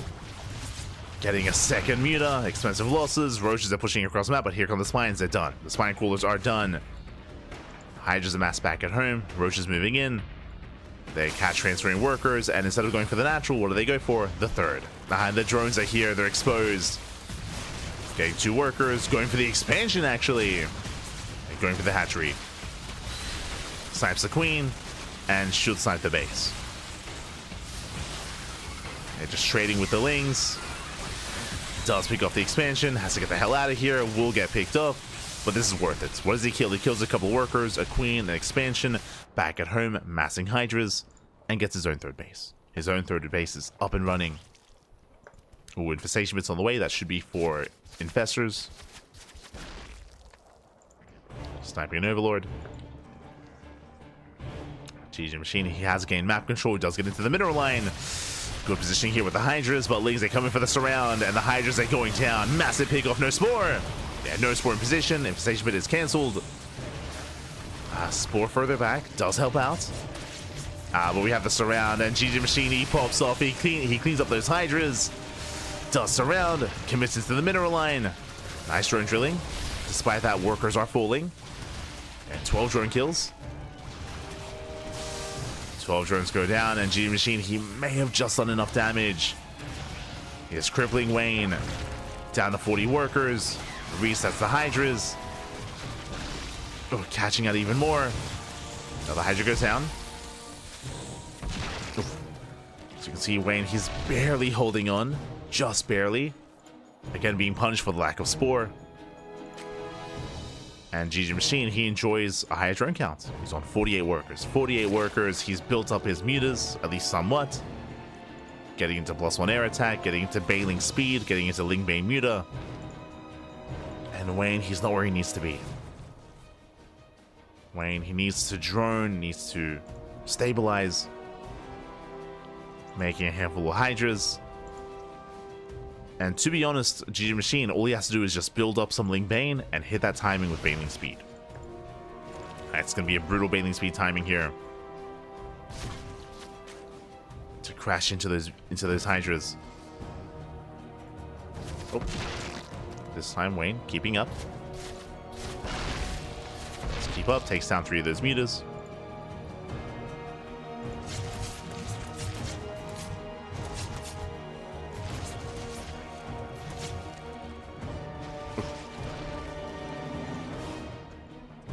Handful of mutas. Wayne rebuilding that infestation pits. Still no infestors. Still no fungal growth. And we spoke about bailing speed. Here they come. Bailings, they're morphing in. Bailing speed has completed. And GgMaChine, he's here to make a series out of this. He's here to fight back. Bailings, they roll up. And he's going for the hydras. Where does he go? Going for the middle line. There we go. Hydras are going to be going down. They melted the Bailings. Bailings do fall, and with that, GgMaChine, he breaks through. He breaks through the Hydras, busts into the mineral line, goes for the spore. The third base is going to be forfeits. We have a couple of Hydras building up, but no shot. There's no escaping this. They get surrounded. They get locked down. And GgMaChine is going for the kill, going for the throat, getting to the natural in between the bases.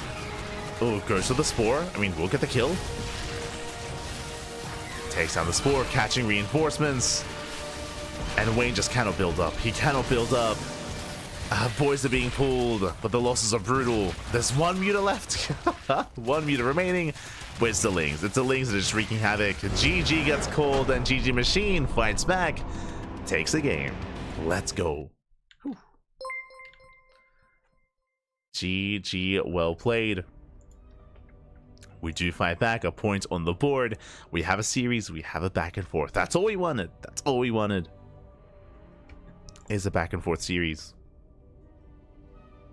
Catching up with the chat. Thank you so much. Thank you so much. Full Metal Doge. Oh my god. Thank you so much for the Twitch Prime. Do appreciate it. Hope you enjoyed the content. Hope you enjoyed the casting. Hope you enjoyed the tournament and the broadcast and the StarCraft, of course. Thank you. Thank you so much. Do appreciate it.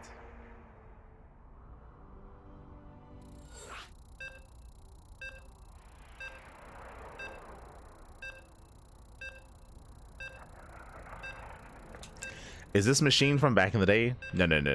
This is GgMaChine. GgMaChine, he's a very young player. He's very young. I think he's one of the youngest GMs. I think he was like 13. I know he was older than Eba. Like I think Eba's the youngest. I think he hit GM at like 11 or something. But GgMaChine is very young, very fast. He streams on his own personal channel.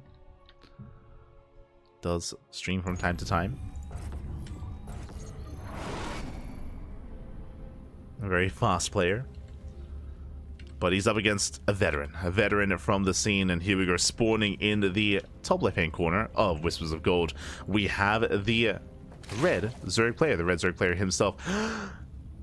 He's getting 12 pulled. He's getting 12 pulled. Let's go. He does put a point on the board. He does fight back, but can he survive the 12 pull? It is GgMaChine. And spawning in the bottom right hand corner, we have the blue Zerg player going for the 12 pull, popping up.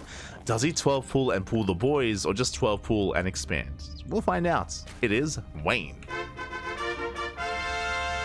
Now, welcome one and all to Whispers of Gold. We have talked about this before, but Whispers of Gold is a very small map. The smallest map of the map pool. This is a rush map. Aggression is favored, so if you're going to 12 pull, this map makes the most sense. Does make the most sense. So we have our 12 pull finishing up. Lings will be amassing. And we'll see how hard Wayne does commit. Now, there are variations of this where you pull the boys. There are other variations where you just expand. If we're going for the expansion, this is a macro build, a quote-unquote macro build. What should we expect from this? Well, the goal is to kill drones. The goal is to get, I want to say, 2-3 drone kills. If he can get some economic damage done, then Wayne can take an economic lead. Otherwise, on the flip side, GgMaChine, he has to minimize worker losses with control, of course. He has to drone drill as best he can. He has to pull away and ensure he saves as many workers as possible as we get into a longer game. So it's going to be a very intense moment. It can be very difficult to micro against this. So in a way, you could argue this is kind of like a skill check. Lings, they poke in. GgMaChine has to pull the boys. He has to pull the boys to save the base. Queen's going to be on the way. Lings as well. Hatchery is getting low. And here we go. The boys are being pulled. And again, Wayne, he wants a couple of drone kills. Oh! Does turn around. Gets one! Yeah, one drone goes down. Already good pickup. He gets one so far. Lings are popping out. Wayne turns back around. Can he get another? It's getting close. He gets 2. Yeah, he gets 2 drone kills so far. Ooh, gets 3. That's what he wanted. 3 drones. And look at the worker counts now. We are even on workers, but of course lost mining time as well. Bear that in mind. And Wayne, he backs off. Wayne does back off. Now, the typical transition for Wayne is to wall off on 2 bases. Now, the reason why you would wall off here after a 12 pull is because no gases. Your gas is very late. Because your gas is late because of the 12 pull, it means you have no link speed. It means there's going to be a window in time, a big window, where GgMaChine has speed links and you do not. So as a 12 pulling player, you have to wall off on 2 bases and play 2 base roach. I say 2 base roach, you could play 2 base muta like the previous game, or just embrace roach play. But Wayne should be walling off. It should be walling.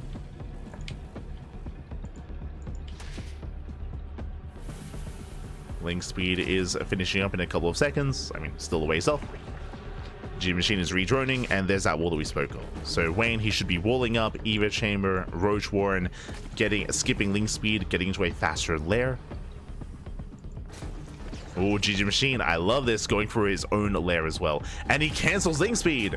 Link speed gets cancelled, lair is on the way. Good read here by GgMaChine. Now, talking about like the meta of ZVZ and the meta of 12 pulls and this kind of game state, as the defending player, yes, you would have a link speed advantage, but if your opponent's playing 2 base, then link speed doesn't matter. So canceling link speed here is the correct move, preserving your gas, going into your own lair, going into your own roaches. So he's trying to beat his opponent into roach play. Now, another layer that's coming into this. Wayne, what do we have? +1 carapace. What does that mean? Ravager Ling all in. Plus on Carapace, this is a build that Solar popularized like 2 years ago. It was like 2 years ago where Solar was beating Serral. Like Solar, he was dubbed the Serral Slayer with this build, where he was just constantly just all-inning Serral and ZVZ and beating him quite consistently as well. So this should be a Ling Ravager all-in, morphing in Roaches just for Ravager production. Lair gets thrown down, but I think this is just for show. Yeah, just for show. It is the all-in. So this is a hatch-based all-in. Oh boy. Now, the scary thing about this all-in is that there's going to be no Lings to defend. GgMaChine, thankfully, is making Roaches, massing up his Queens. Also, I apologize as... Oh no, it's taking a second gas. There's no Roach production yet. So we're just going for a Ling Flood. I assumed it was going to be... Yeah, there we go. Roach is on the way. Now, the way that this works when it comes to Roach Ravager is that you want to get a surround. You want to surround the army, and even if you have a lower Roach count than your opponent, if you can surround these Roaches of GgMaChine and bile them down and lock them down with your Lings, then, I mean, that's game. That's game then and there. So Roaches are on the way. Soon morph into Ravagers.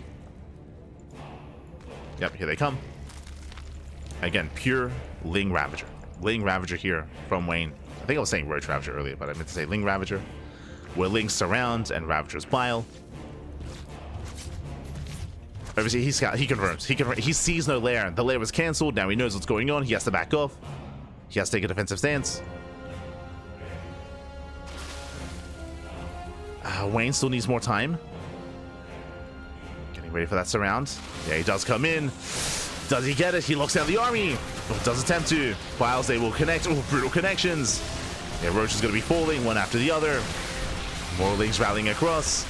But it's not enough. It's barely not enough. GgMaChine, he does hold. And the longer this goes on, the better it is for GgMaChine. Because again, there's no lair. There's no lair. There's no +2. There's no droning. There's no upgrades. There's no economy. Wayne is completely all in. And this is hitting too late. It's hitting quite late here. All GgMaChine has to do is just chill and defend. Like, the one mistake that he can make is to move out onto the map into the open. That's what Wayne wants. Wayne, he wants GgMaChine out in the open. So GgMaChine, he has to calm down, has to back off. Oh. He has built up a substantial Roach army. He's getting supply blocked. Okay. As the overlord goes down. This is risky as GgMaChine moves out. Wayne going for a massive run by. Bailing's in position. Oh my god. Almost connect. They almost do connect. Wasting 2 Bailings. Lings, they keep flooding in. And the Roaches are committed. We're going for the base trade. We have Lings across the map for Wayne. Meanwhile, GgMaChine moving in with those Roaches. One way or another, the game is about to end. But these Lings don't really have as much longevity. They shut down the Roach Warren, though. And Roach Warren does fall for both players. Lings, they bust into the main. And they bust into the main base, and we're going full base trade. Lings, they're killing buildings quite quickly, though. Yeah, the Evo Chamber, the Lair, the Roach Warren, the everything. And is GgMaChine taking too long? Drones, they escape. Drones escape as well. Now going for the third. Likewise, busting into the main. Wayne, he has money. He can throw down the expansions. No shot at GgMaChine. He was fine. He was good in this game. He just had to defend. He just had to defend. He's losing everything. He's losing everything back at home. There's no drones. These are the final buildings. And Wayne, he's done it. He's going to win via the base trade. In a head-on fight, GgMaChine, he would have won. But Wayne, he doesn't fight head-on.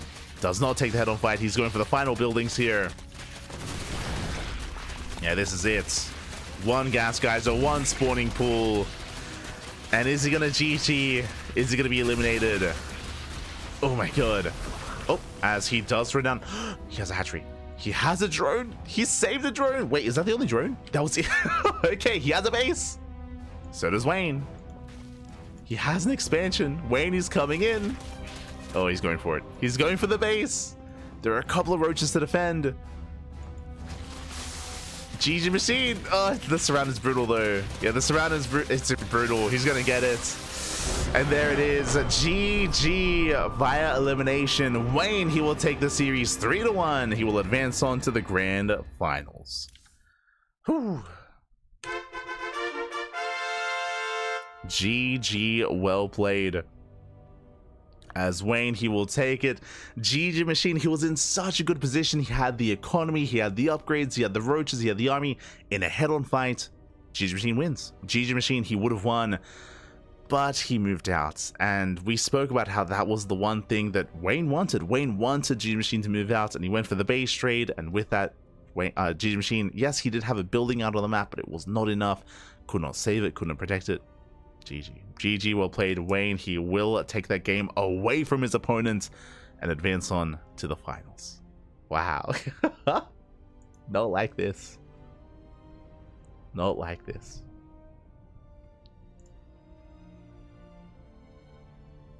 Eba's a giga chat. Oh no.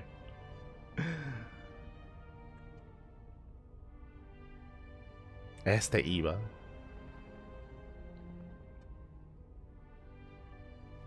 But with that, we have our two finalists. We have our two finalists here as we can head on over to the bracket, catch up on our matches. Let's go. Grand finals. Ooh, we have Strange versus Wayne. Strange, of course, he did 3-0 Wayne earlier. Strange had a very, very scary performance and very unorthodox playstyle against Wayne earlier in the upper bracket. And now Wayne, he's here for revenge. He's here for the rematch. We'll see if he can pull this off. We'll see if he can pull this off, as we're getting into a best of 7. Going to be a best of 7 grand finals. Of course, because Strange is coming from the upper bracket, Strange, he will have a 1-point advantage over his opponent.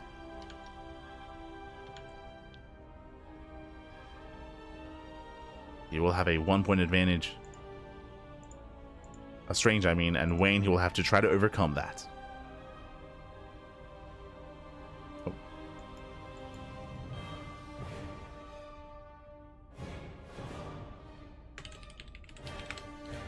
Sorry, just setting up our best of 7. Vetoes are underway, so we're going to be going on a short break. We're going to be going on a short break here. When we come back, we'll have our vetoes and we'll have the grand finals ready for you to crown this month's Fire Grow Cup champion. See you soon. See you soon after the break.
and welcome back, everyone. Welcome back to the Grand Finals. The Grand Finals of Fire Grow Cup number 8, the playoffs, day number 2 of the event, and it has been an intense 2 days here. The group stage and the playoff bracket. Now we are here with our final 2 players. Shout out to MilkiCow, of course.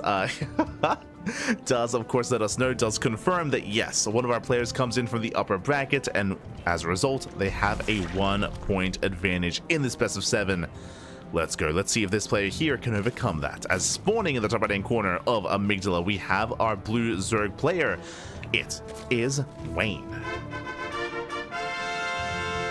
And spawning in the bottom left-hand corner, we have his opponents. We have the red Protoss player coming in from the upper bracket, already up 1-0. It is Strange.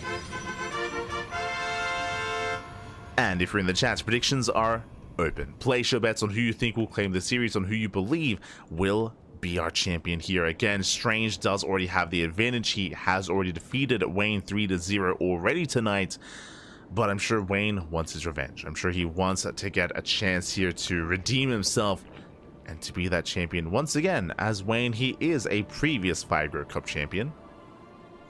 Oh my god, go for the hatch block. Okay, already popping up here. Does go for the hatch block across the map. Will delay the expansion. Will try to disrupt Strange, forcing out the Zealots. Now behind this, Wayne, he's going hatch, gas before pool. Very economic build here by Wayne. This is not to rush. This is not to go all in. This is only to delay. It's only to force an inefficient response. Forces out a gateway, a Zealot, second Zealot, pylon. Just delays the expansion for as long as possible. It is a hatch block. There's a hatch block here by Wayne. And we'll see if or how Strange responds to this, how he reacts, and if he's able to counterattack. Now, the downside of doing this build that Wayne is going for is that it does create a problem here right after the hatchery is dealt with. That is the double gateway. Because of the 2-gate opener, what do we have? We have 2 Zealots and 2 Adepts. That means that once this hatchery is dealt with, we're going for a counterattack. And that's going to be quite an abundance of units in the early game. That's going to be quite a lot to deal with. Because of that, Wayne, he will have to make Lings to survive the counterattack. And there it is. Lings are on the way. Lings are on the way. Here is that counterattack. 2 Zealots, 2 Adepts, they move out. They have potential to overwhelm the Lings to get economic damage. Wayne, he has poked the bear. And we'll see if he can survive it. Strange does move out.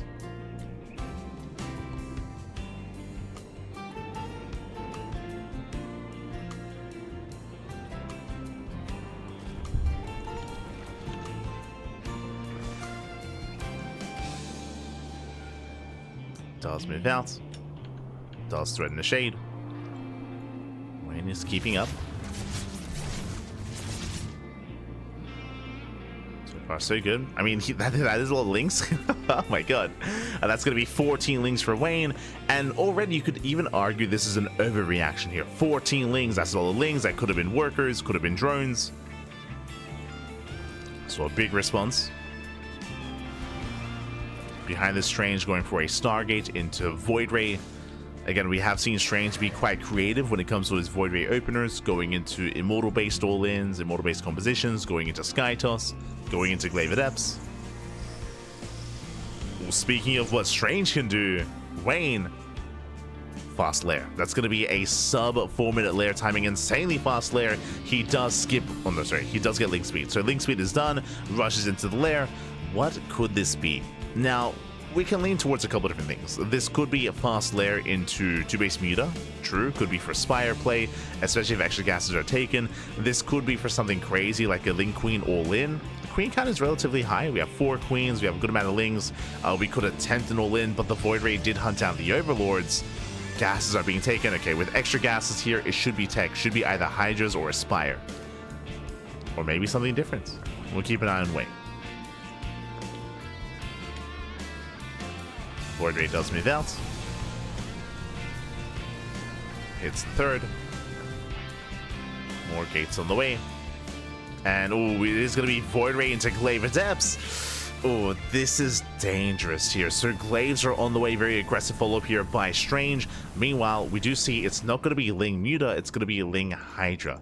Now, what I'm concerned by here is that Lings and Hydras are vulnerable to Adepts. Adepts, they do bonus damage to light units, and Ling Hydra, they are light units. Now, in the mid-game, Ling Hydra outscales Adepts, of course, because there are so many of them, but this early on, there aren't going to be many Hydras. Ooh. As the Oracle does fall, very nice pickoff here by Wayne. Strange also scouts. Strange, he confirms the timing of the Hydra Den. He knows what's going on. It comes down to how many Hydras are made. How greedy is Wayne going to be? Our forces are under attack. As Wayne, he does confirm how late the third base is. Overseer coming in for the scouts. And this Overseer should let Wayne know to make Hydras. And to make army.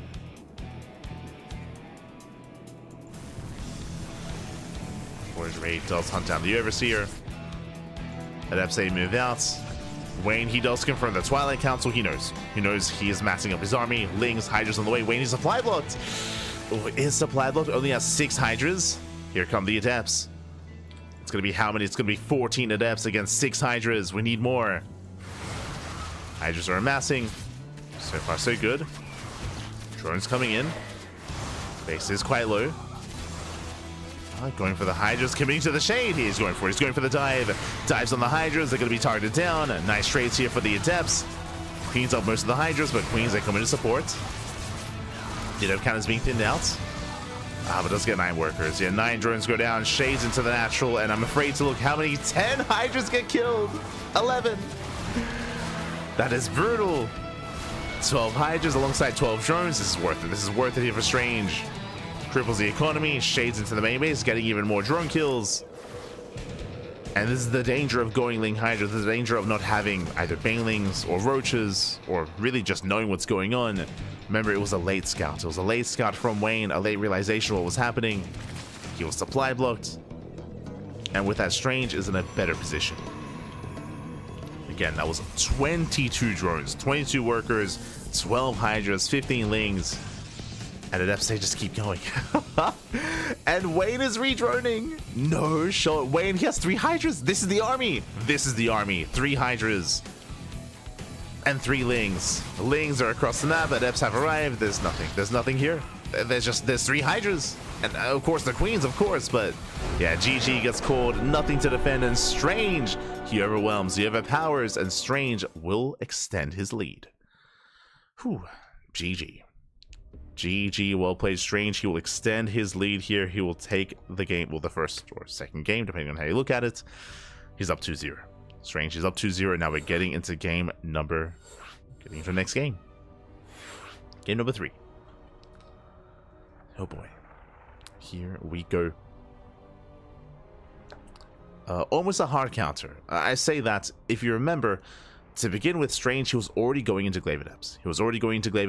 It was as he was going into Glaives that he scouted and found out, hey, you're going into Ling Hydra. Well, that's fortunate. it just happened to line up. So the Adepts, they just overwhelmed. They snowballed out of control. They did it crippling damage.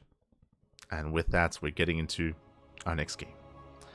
And we'll see if Wayne can recover as he is up against the wall. This is still best of 7, so plenty more games ahead of us, but yeah, rough start for the Zerg. And we'll see if he can recover. Spawning in the top right-hand corner of Ultra Love, we have our blue Zerg player down in this series. We'll see if he can bounce back here and now to make a series out of this. It is Wayne. And spawning in the bottom left-hand corner, we have his opponents. We have the red Protoss player. The red Protoss in the series 2-0. It is Strange. Here we go. And this time, no hatch block. This time there is no hatch block. Wayne calming down, setting up back at home, getting into something more standard. Getting into a standard opener. Strange, likewise, he will move out. He will confirm the timing of the hatchery, the timing of the gases, and the spawning pool. So we're settling in. Now, coming into Ultra Love, I mean, there's a lot of potential. Ultra Love is a defendable map, has a much more defendable third base, fourth base, has a lot of choke points, a lot of points of elevation. I can see Strange building up into the mid game, going for like an Immortal Archon heavy composition and snowballing out of control. That does seem like a style that Strange is quite fond of. We'll see. I don't see him going into Glaive Adepts. Don't see Glaive Adepts being a thing here.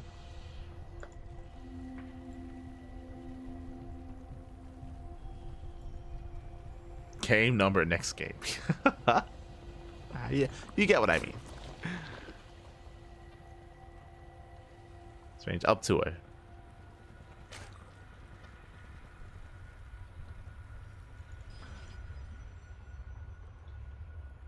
But now we're soon to get into our tech of choice. Based on the pylon positioning, it looks like a Stargate opener.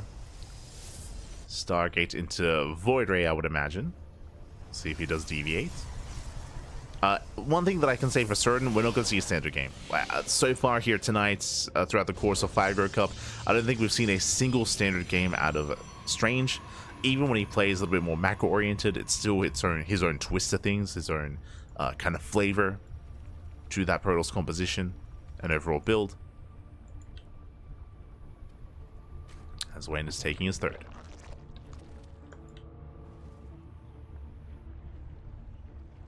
Taking his third expansion, droning on up. There's that Stargate opener out of Strange.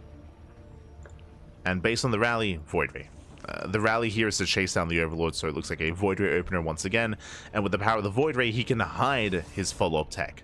Whether it's Glaives, whether it's Colossus, whether it's Glaives, whether it's a Fleet Beacon into Sky Toss, whether it's going to be into Temple Archives, Robo into Archon Drop, or even into a standard game.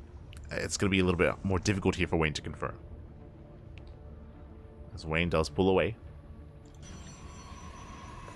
Void Ray is going to be on the hunt. Back at home, Wayne is just droning. Just droning, taking his gases, getting to link speed. Nothing crazy. So far, so good. We're going to keep our eye open for any fast lair, like the last game. Last game was an insanely fast lair into Hydra Rush, which is why he struggled. Twilight Council. Okay, Stargate open into Twilight Council, no expansion yet, a very aggressive build here by Strange. Now, we have seen two different things so far from here. This could be Glaives again, to be honest. It could be the same build, just Glaives, just Glaive Adepts. Otherwise, we could see a faster Blink timing instead, but that doesn't really seem to be Strange's go-to style. Blink is more macro-oriented and more safe. I'm leaning towards Glaives. The other option is going to be, as that is an insanely fast Roach Warren, so it is Glaives, as we did mention. Wayne, insanely fast Roach Warren here. That was, what, a 340-ish Roach Warren timing. Wayne, his massing Lings, playing very safe. He does get the third base, but this is a very strong reaction here from Wayne. And because of the early Roaches, because of the early Lings, Wayne, he should shut this down. And even have enough to counterattack.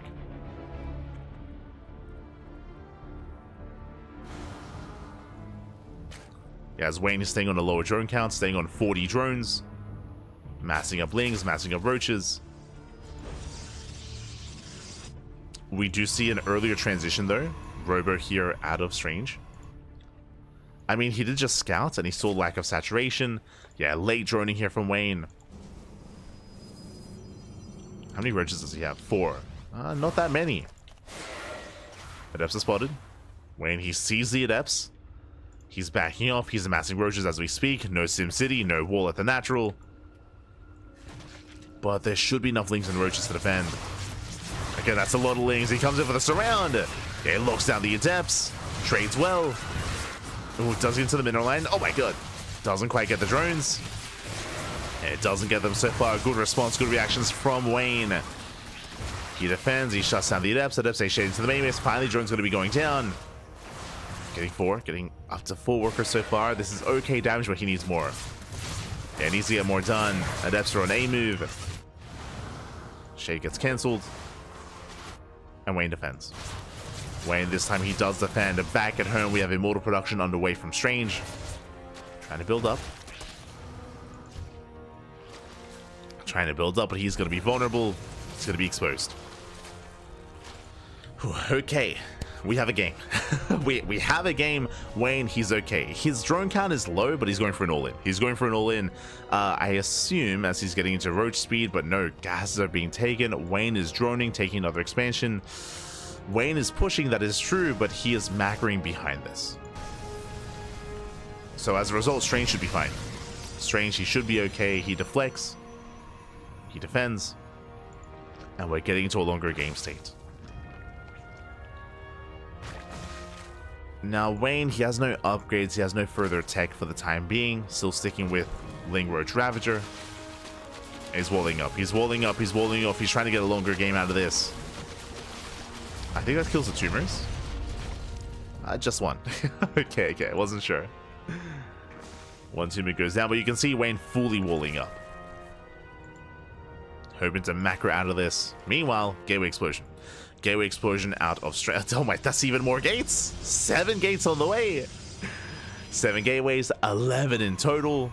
Gases are taken. Strange, he's just building up heavily here on 3 bases. He could have cut some of these gateways and gone for another expansion, but there is no 4th. Not yet. So delayed 4th base, if not non-existent 4th base, in favor of what looks to be a 3 base all-in. Yes, sentries, immortals, a prism is on the way. That's a hefty immortal count. How many so far? 3. 3 immortals. Now, if Wayne droned, he'd be in trouble. But once again, we can see Wayne, he did take the expansion. He's not droning. Wayne, he's not droning up. He's also massing up his own Ling Roach Ravager army. He's not teching, he's not taking into Hydras, not taking into Lurkers. This is a very safe play out of Wayne. And it comes down to the engage. It comes down to the force fields and the biles. Decent force fields, but the biles, they knock them down. Army pushing in. Adepts, they threaten to shade here past the army. Once again, decent force fields, but there's just so much Zerg here. And Wayne is going to overwhelm. He moves in. Biles, they graze the army. At the same time, Adepts, they do get into the mineral line. Not bad. Get a handful of drones. They get a handful of workers. He does confirm no saturation. And Strange, he should back off. He backs off, he retreats. There's no reason to push in. There's no reason to all in and all-inning Zerg. Like, Strange pulls away. Keeping up with the rotations.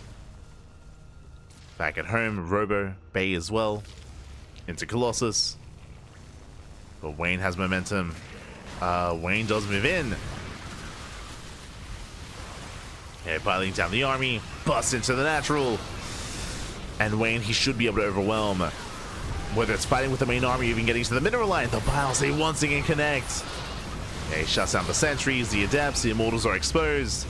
And Wayne, he's doing it. He's breaking through. It's not going to be one-sided. It's not going to be a 4-0 Wayne. He's fighting back. Depowering the gateways, getting into the mineral lines. Link's still in the main. Oof. Pass down that Void Ray. Strange, he does fight well, but he is losing all of his workers. 17 probes going to be going down. Get 17 workers. Despite that, Strange going to be able to hold on. Barely is holding. Extra warpins. Extra warpins. Strange does survive. But from here, now it's time to drone. Now Wayne, he can drone, he can saturate, get his 4th base up and running. He's switching into Hydras. Hydradens on the way. Hive as well. Wayne is taking. He's taking up into a greater army. And Strange, he's, again, kind of limping his way into the mid-game. He lost far too much. He's gonna try to recover here, going for an immortal drop. He's likewise building up Colossus in the main.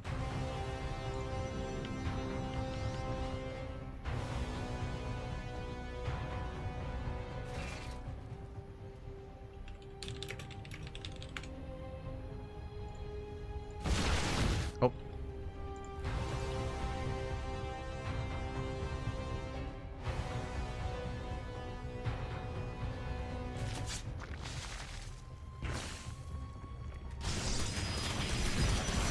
Likewise, Wayne, he does deny the expansion. Not bad. Denying the base. Zoom into the main.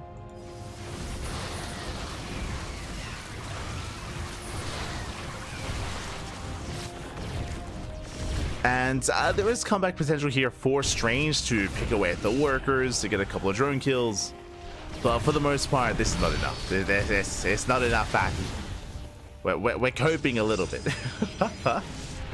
As Wayne, he's on a hive. He has a hive, yoinks the immortals. Oh, Prism does make it out. But with the power of Hydra Lurker Viper, Wayne, he should be secure. He should be secure. For the first time, he's actually gotten into a proper kind of game state here on 4 bases, joining up to 76. Something that never happened in their first series in the upper bracket finals. It never got there. But he made it. He made it. Wayne, he's maxed out.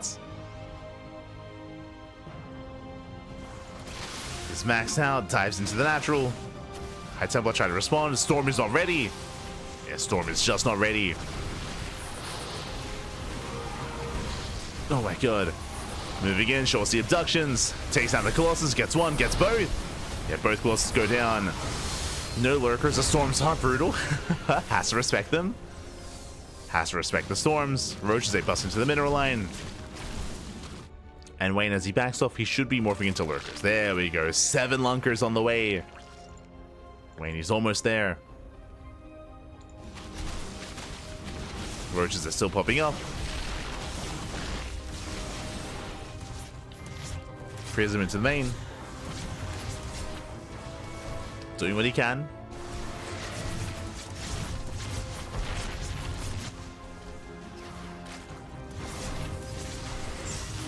Yeah, again, just being as annoying as possible. I mean, is getting damage done, don't get me wrong. Is killing some workers. That is true. It's the army that's the biggest concern. As the Colossus count was almost reset, there's 1 Colossus left. Couple of High Templar, couple of Storms, 2 Immortals. And Strange is moving out. And he's pushing into lunkers. He cannot move into this. It's not going to happen. No shot. It's a Colossus. Takes down a Colossus. Takes down an Immortal. Very nice pickups. Brings him back into the main. This does force a response. Not a bad warp in. Strange getting 5 more drone kills. He makes it through. The lurkers out of position. The Vipers are exposed. Strange, honestly, he's fighting quite well with what he has. It's impressive. He's fighting well here. Meanwhile, lurkers, they counterattack. They hit the 3rd base of the natural. Strange forced a recall. Forced a recall back home. He will try to deal with this. Not the cleanest trades. Oh, rushing into lurkers. Brutal spine shots. Does hold. I mean, these are expensive trades from Wayne. Throwing away lunkers. But there's still just so many of them. Just so many lurkers. They move in. Vipers looking for more reductions. Going for the blinding clouds. Strange just zoned away from his own expansion. The 4th base should fall. So saving those workers. Meanwhile, Strange going for mass zealot counterattacks. Going for the warp-ins. Oh my god, the storms though! Does take the storms to the face. But Strange has nothing left. He has nothing remaining. GG gets called, and Wayne will fight back. He will put a point on the board. Whew. We have a series. We have a series. GG, Wayne does fight back. Not gonna lie, there were a couple of moments, especially when we saw the first wave of storms, where I was like, yo, does Strange bounce back? I was like, yo, does Strange, does he win a fight? Does he bring this back? No shot. He had me doubting, Pop. He had me doubting. But no. In the end, Wayne, he did persevere. He maintained his army. GG. GG, well played. Got into his Hydra Lurker Viper after the failed Adept Aggression. As a reminder, this game, we had Strange go for the same build 2 games in a row. In the previous game, we had Strange go for Glaive Adepts and Overwhelm. Here, he went for Glaive Adepts, but this time, Wayne blindly was getting ready. He was blindly building up Lings and Roaches, so this time the Glaive Adepts barely did any damage. This is why I'm not too fond of the idea, whether it's Glaives or another build, to go for something very hyper-aggressive and hyper-specific multiple times in a series. In a best of 7, you can get away with it, but 2 games in a row, that I'm less fond of. And just because your opponent is a lot more kind of aware, is a lot more mentally prepared for that sort of thing, for that sort of build. So Wayne, he shut it down, and with that, we have a series. And spawning in the top right-hand corner of lane lines, we have the blue Zerg player fighting back, putting a point on the board. It is Wayne. And spawning in the bottom left-hand corner, we have the red Protoss player, leading the series 2-1. It is Strange. Very strange. Let's go. So, as of this time, we should not be seeing Glaives. We should not be seeing Stargate into Glaive Adepts. I would hope to see something different from Strange instead. A different build, a different follow-up. I would hope. And we've seen plenty from him. We've seen rushes into Sky Toss, into Fleet Beacon, into Carrier. We've seen Immortal Archon, kind of death blow of an army, especially on smaller maps. Keep an eye on Strange. But now, moving out. Let's move out. Hatch Gas Pool, standard opener here out of Wayne.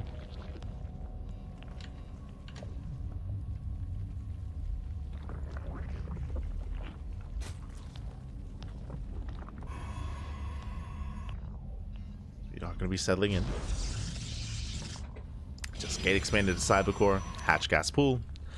From here, we keep an eye on any kind of big deviation. At this point, it feels like the chain has been broken. It's like, okay, so Strange, he shouldn't go for Glaives. Likewise, Wayne shouldn't rush into early Ling Roach. Now we've kind of reset a little bit here. Wayne, he's been able to prove he can take a map, of course. He can take it to Strange. Now we might be seeing something more standard out of Wayne. Droning, saturating, and trying to react and trying to respond to what Strange does.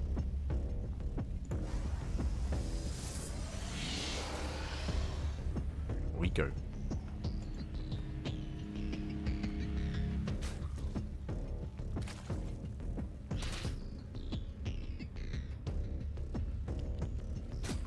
As Wayne pulls out a gas, does pull out.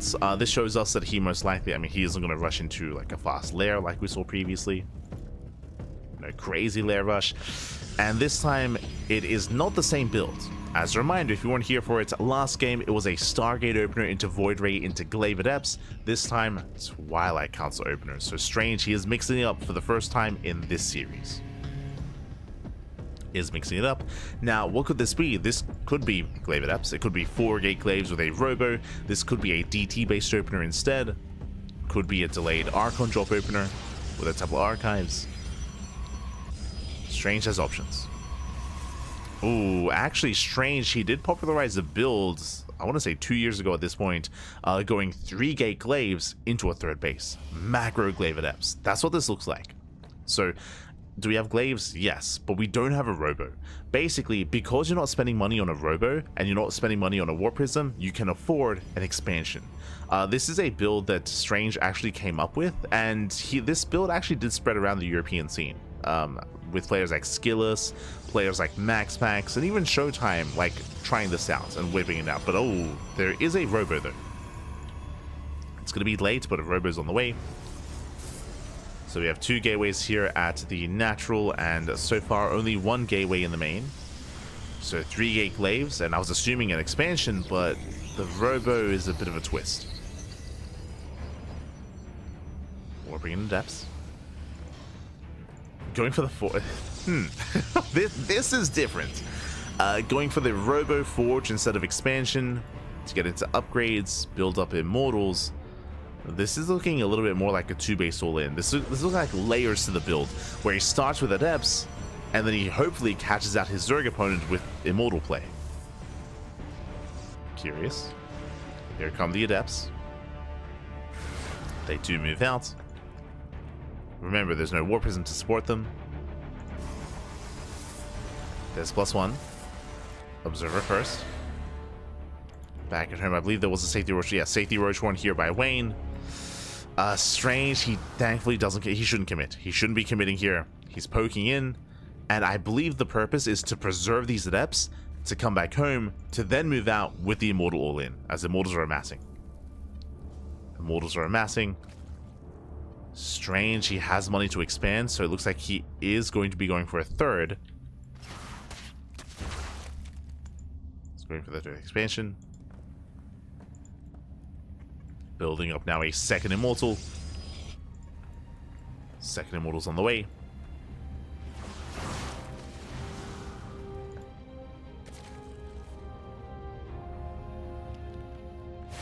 So this is a quirky build, and so far the Immortals have not been revealed. Doesn't know Lings, they come in for this round, going for the third. I'll be honest, I don't know if this third base matters. Because it feels like we're committing. The Lings, they confirm. There we go. Big scout. They get eyes on the Immortals. Immortals are revealed.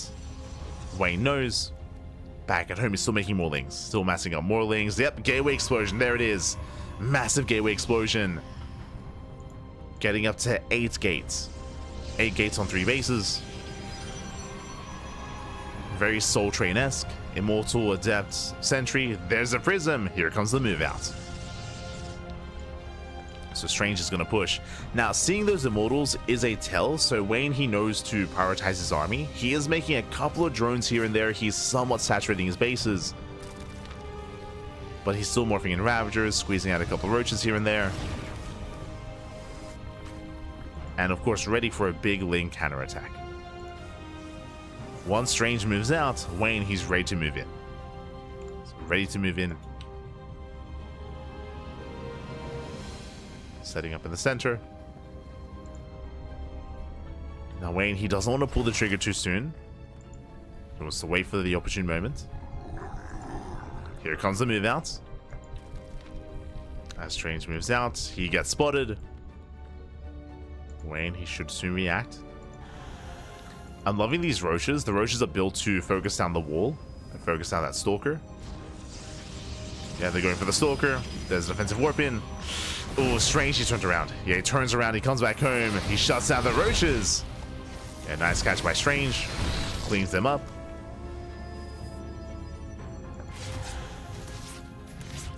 Cleans up the Roaches. Strange pulling away. Likewise, Strange, he is, kind of saturating the third base a little bit. Still building up more Immortals.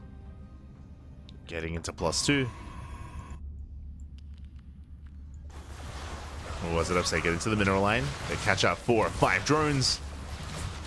And brutal losses here from Wayne. Losing up to 6 workers. Shading to the third base, getting another couple of drones. 9 drones going down. Now, what's scary about this is that Wayne didn't really drone to begin with. Being on a low drone count means that every worker is that much more valuable to you. So Wayne, he has to re-drone. Now here comes the actual move out. Strange, he breaks out across the map. Wayne going for another Ling run-by.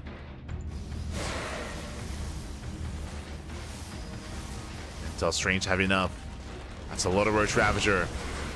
But again, that's going to be 4 Immortals. So far, the force fields are solid. Lings, they come in from behind. They run into the army. Oof. Leading up Lings. Likewise, they shade into the middle line. Drone's going to be going down. And Wayne is being pulled apart. Comes in for the surround. Show us the Biles. Biles, they graze the army. Immortals, they break out. Oof. Some more Biles do connect. Yeah, Biles, they shut down some of their sentries, but Adepts are in the main base. They're at the third as well. Adepts are just popping off. They're killing everything. And Wayne is being pulled apart. He's getting on top of those Roaches, though. Sorry, on top of the Immortals, I meant to say. Getting on top of the Immortals. Biles, they don't quite connect. Adepts are still popping up. Voids are being pulled. Reinforcements have arrived. And Strange is snowballing out of control. He breaks through those Ravagers. Once again, Biles, they somewhat connect. Voids are being pulled. We got a surround. It's not a clean trade, but can he reset the Immortal count? He barely can. Whew. Takes down every Immortal. What did he lose? He lost 20. There's an F. Yeah, there's an F. There's just more Fs coming in. The warpins continue, and Strange, he breaks through, busts into the main at 27 drone kills. And there isn't much of a sending army remaining. Oh, shades into the natural, gets more drones. Getting 46 kills in total. And Strange, yeah, he's done it. He's done it. He has broken Wayne. GG gets called, and Strange, he will take a 3-1 lead in the series. GG. GG, well played, Strange. He does take a lead in the series. Again, a very unusual, or otherwise strange build. Bearing in mind, it was 3 gate glaives. It was 3 gate glaives into a robo and forge on one base. And what was most crucial, I feel, was the fact that Strange, he saw the attempted run by. Strange, I'm pretty sure he wanted to move out sooner. Did want to, but he didn't, because he was playing it safe. He was aware of the potential Link counterattack. He was able to deflect and then go for a later move out instead. A later move out with more immortals, with more sentries, more depths, more deadly, and alas, did overwhelm Wayne. Did pull him apart. Unfortunately, Wayne just having a hard time with the adepts shading into the mineral lines, and eventually he was broken. Took a long time, but alas, just couldn't also sustain those losses. As a reminder, in the lead up to that, remember, we were trying to emphasize that Wayne, he had a low drone count to begin with, didn't have the strongest economy, he was torn apart. And that leads us into potentially the final game of the series. I hope not. I hope we get a back and forth. I want us to go the distance here, but the pressure is on. Spawning in the bottom right hand corner of Whispers of Gold, we have the blue Zerg player. We have the blue Zerg down in the series. Can he fight back? It is Wayne. And spawning in the top left-hand corner, we have his opponent. We have the red Protoss player. The red Protoss himself leading the series 3-1, one game away from becoming our champion for the month of March. It is Strange. Ooh, here we go. Getting into our next game. And Strange, he has been popping off with different variations of glaive adepts. Different variations, and what do we see this time? We're going to be loading into Whispers of Gold. This is one of the smallest maps in the map pool. Aggression is favored, and we all know that Strange is going to be aggressive. In one way, shape, or form, aggression is on the table here. What's it going to be? Do we go into glaives once again? Do we go into an Immortal all-in? Do we go into Sky Toss? What do we have? And again, when it comes to Wayne's response last game, I just want to emphasize, and I don't blame him, like Wayne, he was being, it feels like almost overly safe. Like he was terrified as to what the hell Strange was up to. And I mean, I'm terrified watching, like, it's scary, Pappy, oh my god. But because that Wayne, he was really hesitant to drone up and to saturate his even 3 base economy, and even take a 4th base as well, just because he didn't want to get all in. Like, he didn't want to die being too greedy and die droning. That did kind of impact that that defense as well, that game state more importantly.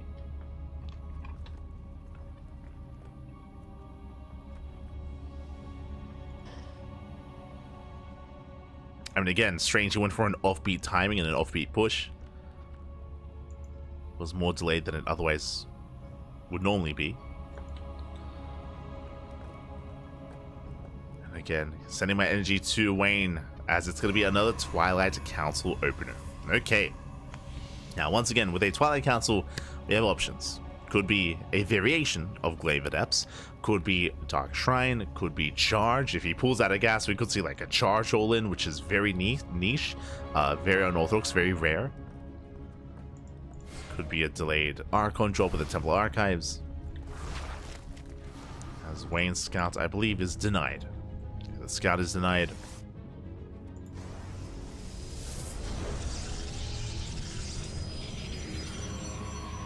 Oh, 50 Shades of Glaives. Oh, no. Yeah. You know what? You're not wrong. With Strange involved, yes, there are 50 different shades of Glaives. Ah, no. Which one's it gonna be? Aye. As I mean, hey, you called it right, Glaives. I mean, he's done it every game, different in a different way, but he's done it every single game. Aye. So what do we see? We see 3 gates. So it's gonna be 3 gate Glaives. If you remember, last game I did call this early, saying, oh, it's 3 gate Glaives is gonna lead into a third up, and here it is. This is the build that I assumed he was going for on ley lines. If you remember, I was saying how, oh, like, he invented this build going 3 gate Glaives into a third base. It's macro Glaive Adepts, how Skillus was doing it, Max Pack, Showtime, like the European region kind of adopted it for a little bit. And this is that build. This is that build. Unlike the last game, faster expansion. Now, the reason why I say this is macro Glaives is because, again, the robot was delayed, which means no Warp Prism. Adepts are going to be threading some shades here, but overall, focus on expanding and saturating the third base. This is all designed to keep the Zerg player busy and to maintain the third. Meanwhile, Wayne back at home, cutting workers. He does cut workers early. He's massing up Lings, massing up, once again, really early Roach Warren out of Wayne, massing up Roach Ravager. And Wayne, it looks like his best defense is a good offense. It looks like Wayne, his goal here is to shut down this army and to counterattack. And here he comes. Wayne, he's going for the all-in. He's making 22 Lings behind this. He's had enough defending. He wants to be the aggressor. You know, Adepts, they do shade away. Massive scout here from Strange. Going for a gateway explosion. Wayne is massing up. Ooh, he's droning. Okay, so Wayne, he's droning up behind this, but the problem with droning now is that he has to make use of this army. And we'll see if he can. Keeping up with the Adepts. Making 10 more Lings.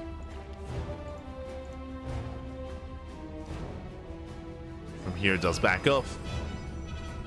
More Adepts building up. Strange, he is not saturated. This third base is just for show. It's literally just for show. There is no mining, no saturation. Strange, he's going 2 base all in. Mass Adept. Hi. How many? It's gonna be how many? It's gonna be a 2 base, 8 gate all in. And again, the third is just for show. So 2 base, 8 gate all in here. Mass Adept. I have not seen this before, I'll be honest. I don't even think we can afford 8 gateways. The Vials, they graze the army. Adepts, they bust in, they shut down the Ravagers. And they're shading by, yeah, they're shading past. Adepts, they bust on through. Shading into the main base mineral line. More Adepts shading towards that third. Drone's going to be going down. But is this enough? As he gets 5 drone kills so far. More Adepts shading in. We just keep shading. We just keep going. Oh no. All the Adepts. Again, it's 8 gates on 2 bases, mate. It's crazy. It's crazy. Gets into the natural. Drones are going down, and Wayne's being pulled apart. Wayne is being pulled apart here. Trying to build up those roaches. As they shade back into the main, getting even more workers. And this is getting out of hand. It's getting out of hand. It's getting out of control. 25, 26. We're getting up to 30. He's almost there. Can we get to 30? We can. 29. Queen gets targeted. Clutch transfuse. And Wayne, he has nothing left. He's down to 19 workers. Oof. And the shades, they keep coming. The warpins, they keep going. He doesn't stop. There's no stopping Strange. No shot. Ah. The Adepts, they won't stop coming, and they won't stop coming, and they break the third base as well. And I mean, Wayne, he does have a lair. He's getting to Roach speed. He does have a decent Roach army. Back at home, we should be seeing Immortals. Immortals would make the most sense here from this position to survive and to defend against the counterattack. Prism into the main. He just keeps warping it. He just keeps committing. There's no reason that there's no reason to stop. No reason to stop. Takes down the roaches.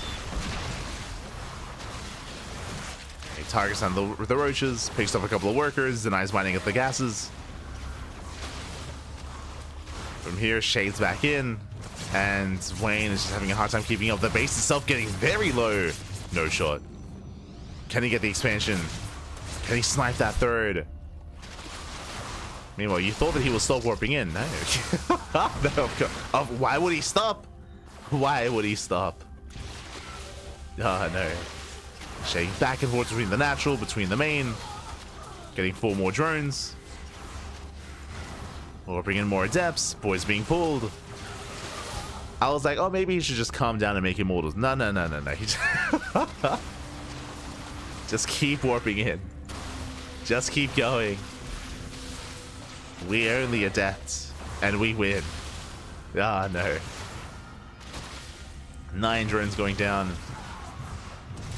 Down to how many? Down to 29. I'm afraid to look. How many drones are fallen? 39. 39 drone kills for 65 adepts. Of course, against Lings, trading against Lings, trading against Roaches.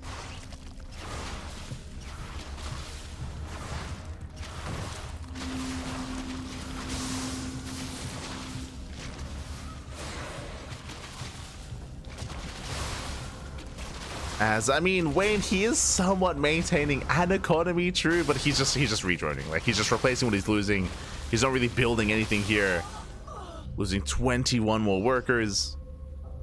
And here comes the transition. There we go. Immortals now building up for Strange. Now it's time to get out of this, get into Immortal production. He saturates his 3rd base. Technically not all in. Kappa gets his 3rd after the damage has been done, of course. Oh god, and he just keeps going. He just keeps committing. How many roaches are left? 12. 12 roaches remaining.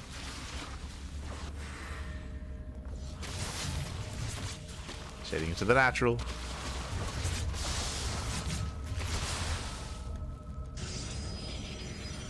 And the problem here is that eventually, of course, Wayne will counterattack, but what does he have and what is he up against? He has 14 roaches and 1 ravager. He's up against Immortal Sentry. There are Immortals, there are Sentries, there's a shield battery, there's going to be a shield battery overcharge, or sorry, an energy overcharge as well. There's plenty to defend back at home. And of course, Wayne, his tournament life is on the line. 1 more loss and he is out of the tournament. He's out of the finals. So he's hanging in there. He's hanging in. He's doing what he can. He's coping and smudging at the same time. See in the chat, and people say adept builds are rubbish. I mean, adept builds, I feel like people that say that probably don't watch StarCraft. Like, Hero still does adept builds. Even Max still does adept builds from time to time. But the Koreans still mix them in.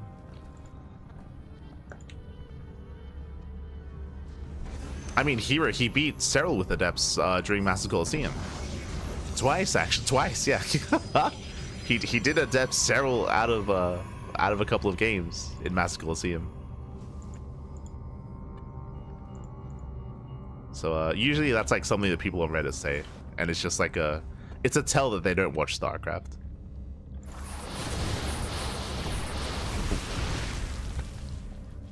It's a self-report. I'll always remember that game in Master Colosseum when Hero, when he adepted Cyril on El Dorado. It was crazy with the proxy. Now there's Strange moving in. He's got his 4 immortals. Getting to the mineral line, getting more workers. Gonna be 8 drones going down. And the Ravagers are gonna try to hold their own here. But again, they're up against 4 immortals, and they can finally knock down that expansion.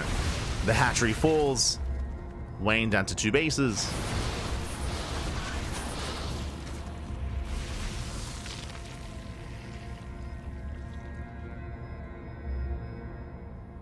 And Wayne is completely all in. I mean, he's been all in for a while at this point. Oh, the Wilds. They catch out a sentry, not bad. Getting on top of the immortals. They take down 1. Only 1 though. Just the 1 immortal. Strange. Still maintaining his army.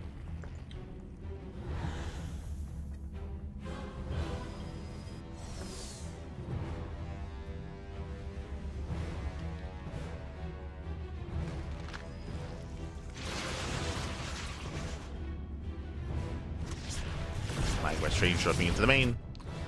And yeah, this is going to be the final push here for Wayne. Will at least deny an expansion. So Just force a cancel. Let's go. Moving in.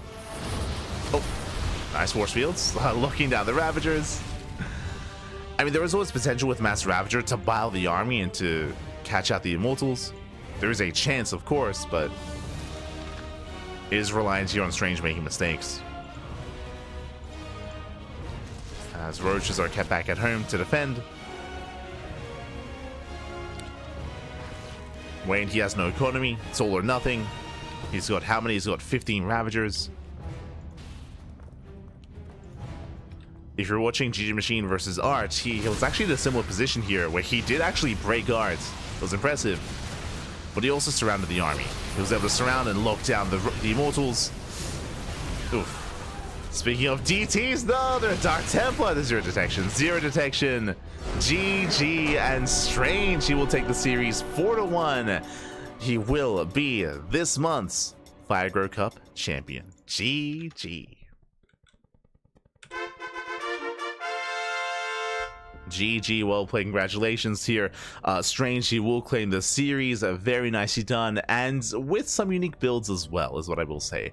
Saying that, oh, you know, he glaive adepted Wayne in the finals, and that's how he took it, I feel like is, again, kind of glossing over the amount of variety that he had. Almost every game, yes, all roads led to glaives, but a different build overall. He got there in different ways. Some were earlier timings, some were later timings, different variations. This, for example, was an 8-gate 2-base all-in with a fake third. This is the first time he had done that this series. First time I had seen something quite like that. Disgusting. but unique as well. So GG, well played. Strange, he will claim the series and he is our champion. Congratulations. My condolences to Wayne. Wayne, at least he was able to fight back and put a point on the board, but yeah, Wayne not having the best time here, getting torn apart left and right. Again, winding it back when it comes to some of the previous games that we had, Wayne, you could see how even mentally taxing the series was, because we even saw some games, I think I'm referring to ley lines, when Wayne was playing overly safe. When Wayne, he was being overly safe, he was cutting worker production, and that set him behind. That set him behind because Strange went for a later 3-base push instead of a 2-base one with glaive adepts, and because that Wayne, he kind of got into his own head a little bit. He delayed his own economy. That did hinder his own army, and he was overwhelmed, of course. That was back on ley lines. Even before that, we had, I guess, the Skytoss game in the previous series in the upper brackets. Some crazy games. Regardless, GG, well played. Congratulations here. Strange, he will claim the series and is our champion. A shout out to Wayne, of course, for making it to the finals and making a series out of this, and a shout out to all the other competitors here in this tournament as well. Here we go. As we do have not just Wayne and Strange, we had GgMaChine. GgMaChine, he made it all the way to the 3rd place match, so very well done. Likewise, we had other competitors. We had Art, we had MilkiCow as well, Sickness, and many others. It was great to see some of these players for the first time. Like Sickness, I'd never casted before, and I appreciate what I saw. Did appreciate what I saw. Likewise, shout out to MinoVK. More importantly, MinoVK, he is the organizer of this tournament. Every single month, he does host this event for the CIS region, from players from, of course, all around, from Kazakhstan, from Ukraine, from, of course, Belarus as well, and, of course, Russia. And, yeah, they do all come together here to compete, to face off here in the Firegrow Cup. GG, well played. And with that, I'll see you guys next month. I mean, we'll see you next month for the next edition here of Firegrow Cup. MinoVK, for the longest time, he was more of a competitor. He was a pro player, but in recent months, he has been giving back to the scene and giving back to the community, hosting these tournaments and casting on his channel as well. So much love to MinoVK for making that happen. And yeah, it's been quite successful as a result, and it's been great to be a part of this as well. It's been great to be a part. Growing the fire. Let's go. GG, well played. Likewise, with that will wrap up our 3rd broadcast for the day. We've been casting for almost like 12 hours straight. We were live yesterday afternoon with the SCL StarCraft Evolution Masters show match between Dark and Bjorn, followed by Sparkling Tuning Cup, followed by Firegrow Cup. So a lot of content, a lot of casting here on the channel. And a lot more to come. A lot more to come. As you can see here on our weekly schedule, we're going to be live in less than 24 hours with our next broadcast with Wardy TV Monday. That is going to be at 9 p.m. KST. That is going to be our next event, so do look forward to that. That is going to be an open cup where we see Europeans and Koreans often face off against each other. It's going to be a lot of fun.